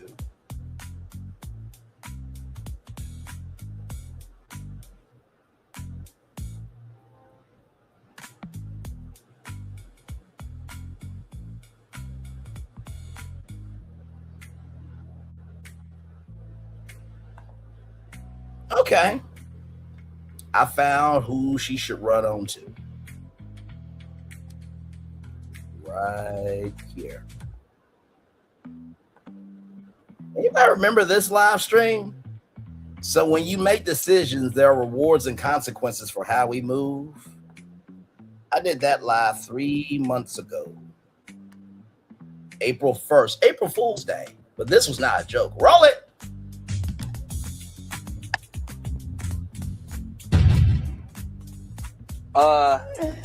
Part of the Republican Party. That's right. Former Democrat, former liberal. Yeah. I was a liberal Democrat my whole life. Is that because the bag has got so intense and so heavy that you had a whole nother, you up there with the elite now? Or? Not even close. Not even close. Democrats don't care about black people. And they don't care about people. They don't care about people of color. Now, let me go back. See, this is why you got to be careful. The culture is we are the CBI, the Cultural Federal Bureau of Investigation. So when you were talking to Nick Cannon, did you have a headache during that conversation? Did you have any vertigo during that conversation? Did you have memory and concentration problems during that conversation? Did you have cervical tenderness? Did you have fatigue? Did you have anxiety? Did you have irritability? Did you have emotional distress? And did you have any difficulty performing everyday activities when you were talking to Nick Cannon? I think you need to run on to Nick Cannon. Let's continue. And the Republicans do, and that's the misconception. And you know what? I agree with you 100%. Thank you, People man. don't know that the Democrats are the party of the KKK. Yep. People don't know that the Republicans are the party that freed the slaves. Yep. I mean, both of you and I have some conservative views. You just a little more outspoken about it than I am. And I don't subscribe to neither party. I rock with W.E.B. Du Bois when he said there's no such thing as two parties. It's just one evil party with two different names. So Yeah, I mean, look, I listen, I'm not married to any party. right. I voted for Donald Trump because we had two options, and he was definitely by far the better option for us. And as of now, I agree with a lot of things that he's doing. But cleaning house. Yeah. He But doing what he said he was guess gonna what? do. If there's a time where I don't agree, I'll say I don't agree. Yeah. I'm We not. got the Gulf of America now. Period. He charging, he's like the club. He charging a $5 million bottle service fee to get into the country. I know. Listen. But guess what? Nick Cannon ucks with 47, huh? Now, I just want to go back here for a minute because during that live, I brought up the Nick Cannon Midnight Collection with Melody Cherie. And I got called everything but a child of God when I was just trying to say, hey, this is something you should be concerned about. But I guess when you're trying to call out something to help somebody, I guess you're the criminal. But yet that person was connected to somebody who ucks with 47, and 47 doesn't uck with her customer base. But hey, listen, moving on. Child! That is all I got for y'all. So a couple of good news stories here for y'all. Just want to show y'all this. Now, of course, this is some big news. So I want to show y'all this. Here we go. Tyler Perry here. The Belleries are not done causing trouble. We've been keeping this secret as long as we could. But it's finally time to let y'all in on it. Brand new episodes of Beauty in Black is coming. Season 4 is officially in the works. Thank you for riding with us at Netflix on this Bellery trip that's gonna go crazy next season. The women of Beauty in Black definitely aren't done shaking things up. We'll see you in season 4. We got 4 seasons for y'all. Come on, let's do it. So this was a reversal after Netflix said it was going to be season 3 only, okay, which is incredible, okay? By the way, in other news, Giselle Bryant is still that without a man. Shout out to that. But Keanu Stewart is engaged. Congratulations. The Real Housewives of Potomac star announced that she is engaged to her partner, Greg Diggs, showing off the next big step in their relationship. Kiana shared the happy news with fans on IG, captioning the sweet post, God's timing writes the most beautiful love stories, the most beautiful chapter of my life begins with us. After being a friend of the show, she joined the main cast, RHOP, for season 9. Season 11 is currently filming. It's highly speculated that Kiana has exited the series. And there is Giselle Bryant. Oh, there you go. And I think the best comment, a pick to finally put in the frame. Brittany Canutt, well done, my sister. Well done, well done, well done. That is so beautiful. Congratulations. And to wrap up this good news, I got one more for you. This is long overdue, okay? So I just want y'all to see this, okay? Here we go. Sweden. What? That's crazy. Oh my gosh, that's crazy. That's so cool. The kids are going to love that. That's insane. Sweden. Keke Palmer is getting a star on the Hollywood Walk of Fame. Congratulations. Just absolutely incredible. Just my God. So here we go, everybody. Here is everybody here. Cheech and Chong is going to get their Hollywood star on the Walk of Fame. I don't know if the Brat has a star on the Walk of Fame, but she should. I believe Taraji P. Henson does. But in the category of motion pictures, Cheech and Chong, Idris Elba is getting a star on the Walk of Fame. Sam Elliott, Ella Fanning, and Dakota Fan, Kate Hudson, Delroy Ledino, shout out to him, and Sinners, absolutely. Sam Rockwell, Ted Sarantos. In the category of television, David Allen Greer, okay. Lisa Kudrow, Bill Lawrence, Pedro Pascal, Adam Scott, Jeff Probst is getting his star on the Walk of Fame. Keke Palmer, Raven Simone is making it do what it do.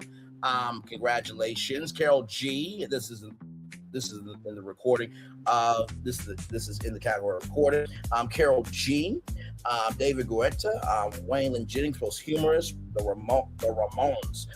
Joseph Sadler, Grandmaster, Mark Scheinman, Sia, Smashing Pumpkins, Linkin Park, and Lil Wayne. Congratulations to everybody getting their star on the Walk of Fame. What a tour this morning. I mean, 3 hours to do it, but damn it, we had some fun. My God, my God, my God today. So with that said, I want to show you, we got 2 more shows for y'all.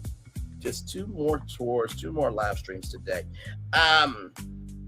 So we got this one right here, right? Now, y'all know I love wordplay with y'all. I love wordplay with y'all, rather. So, in the words of J. Moss, operator, get heavy on the line. Make sure they answer because I'm running out of time. But the gag is you dialed into being a lie, a cheat, and the connection has been disconnected. Alicia B wants to raise her hands and dance to give him all she can to get out of this, but God said no. So we're going to be talking about that at 6 o'clock tonight. Oh, I love what the fuck we do over here. And then, ladies and gentlemen, child, I'm not, y'all, listen, we're gonna dig into this, okay?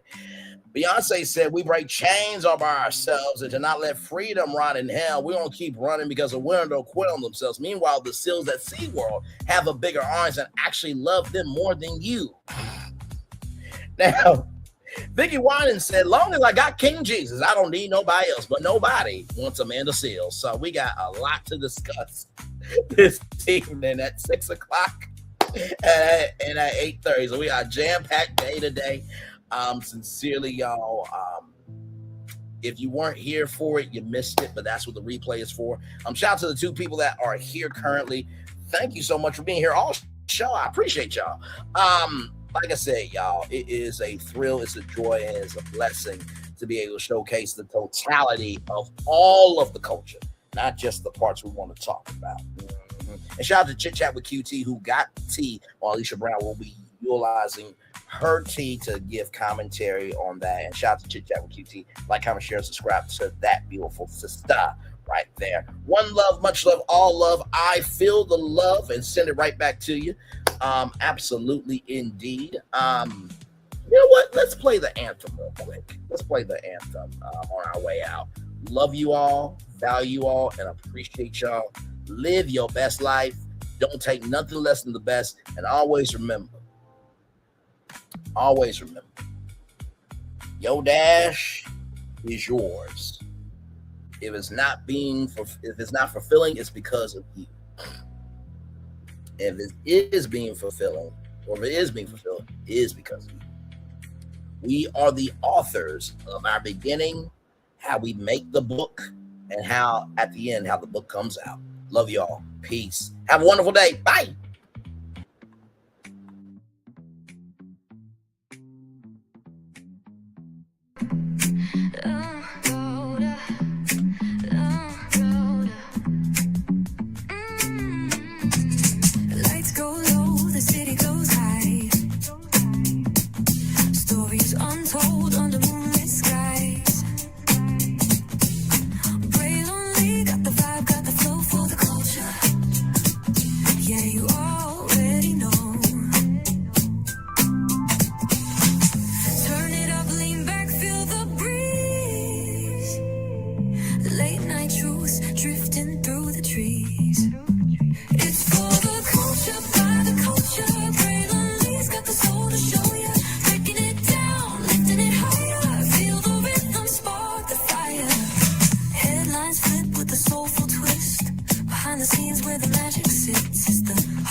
This is us, this is you.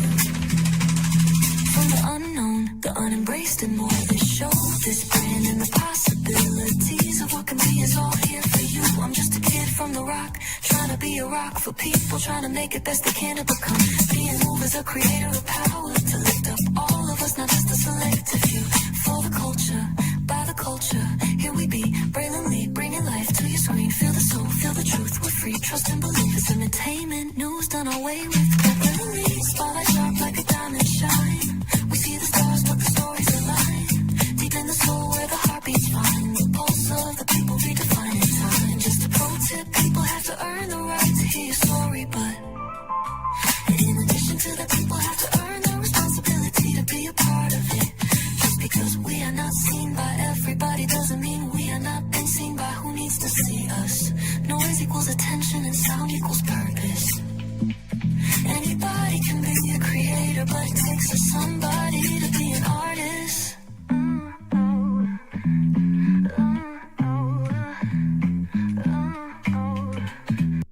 I thought I should tell you they've been talking about you.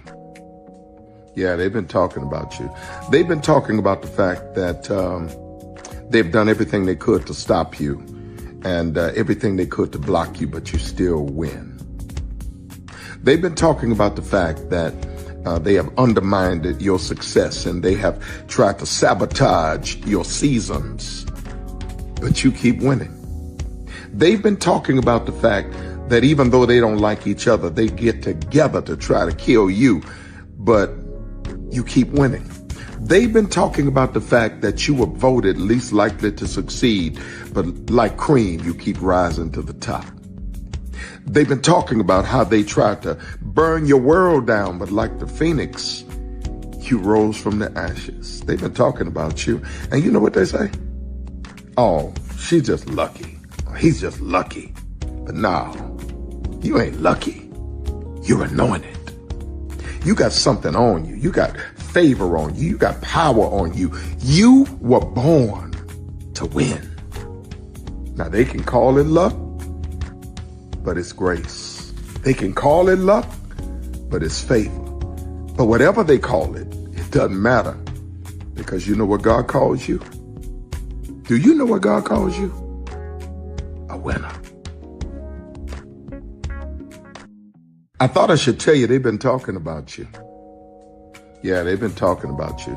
They've been talking about the fact that they've done everything they could to stop you and everything they could to block you, but you still win. They've been talking about the fact that they have undermined your success and they have tried to sabotage your seasons, but you keep winning. They've been talking about the fact that even though they don't like each other, they get together to try to kill you, but you keep winning. They've been talking about the fact that you were voted least likely to succeed, but like cream, you keep rising to the top. They've been talking about how they tried to burn your world down, but like the phoenix, you rose from the ashes. They've been talking about you. And you know what they say? Oh, she's just lucky. He's just lucky. But no, you ain't lucky. You're anointed. You got something on you. You got favor on you. You got power on you. You were born to win. Now they can call it luck, but it's grace. They can call it luck, but it's favor. But whatever they call it, it doesn't matter, because you know what God calls you? Do you know what God calls you? A winner. I thought I should tell you they've been talking about you. Yeah, they've been talking about you. They've been talking about the fact that they've done everything they could to stop you and everything they could to block you, but you still win. They've been talking about the fact that they have undermined your success and they have tried to sabotage your seasons, but you keep winning. They've been talking about the fact that even though they don't like each other, they get together to try to kill you, but you keep winning. They've been talking about the fact that you were voted least likely to succeed, but like cream, you keep rising to the top. They've been talking about how they tried to burn your world down, but like the phoenix, You rose from the ashes. They've been talking about you. And you know what they say? Oh, she's just lucky. He's just lucky. But no, you ain't lucky. You're anointed. You got something on you. You got favor on you. You got power on you. You were born to win. Now, they can call it luck, but it's grace. They can call it luck, but it's favor. But whatever they call it, it doesn't matter, because you know what God calls you? Do you know what God calls you? A winner.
Good morning, America.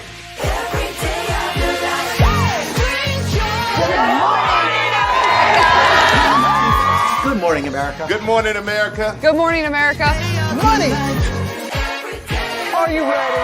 They are ready. Covering the biggest events in the country right now. There's a lot going on here this morning. It's always a good time. That's what the show's about. That's good. Really good. Very good. Coming in hot. Jimmy coming in hot. It's far from elementary. Oh, good morning, America.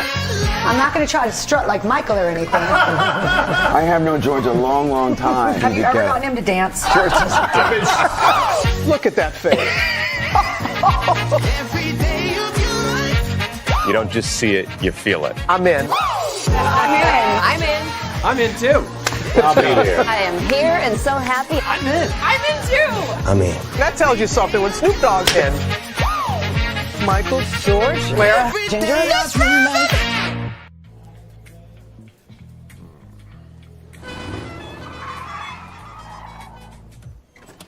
Come with me if you want to live a more delicious life. Oh, maybe we should get in the van. In this world, we don't get to control much. The past, male pattern baldness. Leggies. Got one right now. The urge to puff that bubble wrap. But there is one thing we do get to choose every single day: what we eat. Welcome to the Sonic Department of Research and Deliciousment. We have everything you want, didn't know you wanted, and some things you didn't know were possible. Because we believe if you're not having fun, you're not living free. So come on, let's live a little. Prepare for a journey beyond imagination, beyond belief, beyond anything you've experienced before. Universal Epic Universe, a new theme park where you'll step through extraordinary portals to 5 immersive worlds. Prepare for a cosmic voyage of discovery, an isle of fire-breathing excitement, a shadowy world of monsters and mystery, new wonders in the wizarding world, and a new way to play. Plus the splendor of a magnificent resort hotel overlooking the park. It's all new excitement at Universal Orlando Resort. A week's worth of vacation thrills with 4 amazing theme parks, a variety of spectacular themed hotels, and incredible dining and entertainment. It's all at Universal Orlando Resort, where you'll find new adventures every day. Explore the astonishing worlds of Universal Epic Universe at Universal Orlando Resort. Because here's the thing, a good streamer can find other content. Because here's the thing, a good streamer can find other content. Because here's the thing, a good streamer can find other content. Because here's the thing, a good streamer can find other content. Because here's the thing, a good streamer can find other content. Because here's the thing, a good streamer can find other content. I've been moving on my own accord, covering Black culture. There is more to life. I heard that, friend. Braylon, shout out to Braylon. Make sure y'all go follow Braylon in case y'all haven't. I love your content. I have been moving on my own accord, covering Black culture. There is more to life. I heard that, friend. Braylon, shout out to Braylon. Make sure y'all go follow Braylon in case y'all haven't. I love your content. I have been moving on my own accord, covering Black culture. There is more to life. I heard that, friend. Braylon, shout out to Braylon. Make sure y'all go follow Braylon in case y'all haven't. I love your content. Child, Braylon been over there doing his thing, minding his GD business, staying out of trouble, trying to get the folks some positive stuff to talk about. Besides lying all the damn time. Child, Braylon been over there doing his thing, minding his GD business, staying out of trouble, trying to get the folks some positive stuff to talk about. Besides lying all the damn time. Child, Braylon been over there doing his thing, minding his GD business, staying out of trouble, trying to get the folks some positive stuff to talk about. Besides lying all the damn time. Child, Braylon been over there doing his thing, minding his GD business, staying out of trouble, trying to get the folks some positive stuff to talk about. Besides lying all the damn time. Child, Braylon been over there doing his thing, minding his GD business, staying out of trouble, trying to get the folks some positive stuff to talk about. Besides lying all the damn time. Child, Braylon been over there doing his thing, minding his GD business, staying out of trouble, trying to get the folks some positive stuff to talk about. Besides lying all the damn time. Good morning, TikTok. Can I have your attention, please? Girl, are you ticking? Are you talking? Because knowledge is knocking. Then I want to talk to you. Good morning, TikTok. Can I have your attention, please? Girl, are you ticking? Are you talking? Because knowledge is knocking. Then I want to talk to you real quick about ignoring a bitch. Oh, there's power in turning the other cheek. Now, I'm going to tell you something. One thing about people that like to throw shade, you don't fight shade with shade. The only thing that overrides and destroys the shade is the sunlight. See, your light got to be so bright that you keep that bitch where they belong. In the shadows, the dark. The bitch is invisible, and we don't see you, girl. See, you don't go back and forth with a person that's hating on you, because when you do that, you become just like them. A weak bitch. So the next time they mention your name in a status or your name come up in a conversation, don't respond because you're too high to look that low. We can't go back and forth with people that we can't reach and that's not on our level. We not sitting at the same table eating the same meals.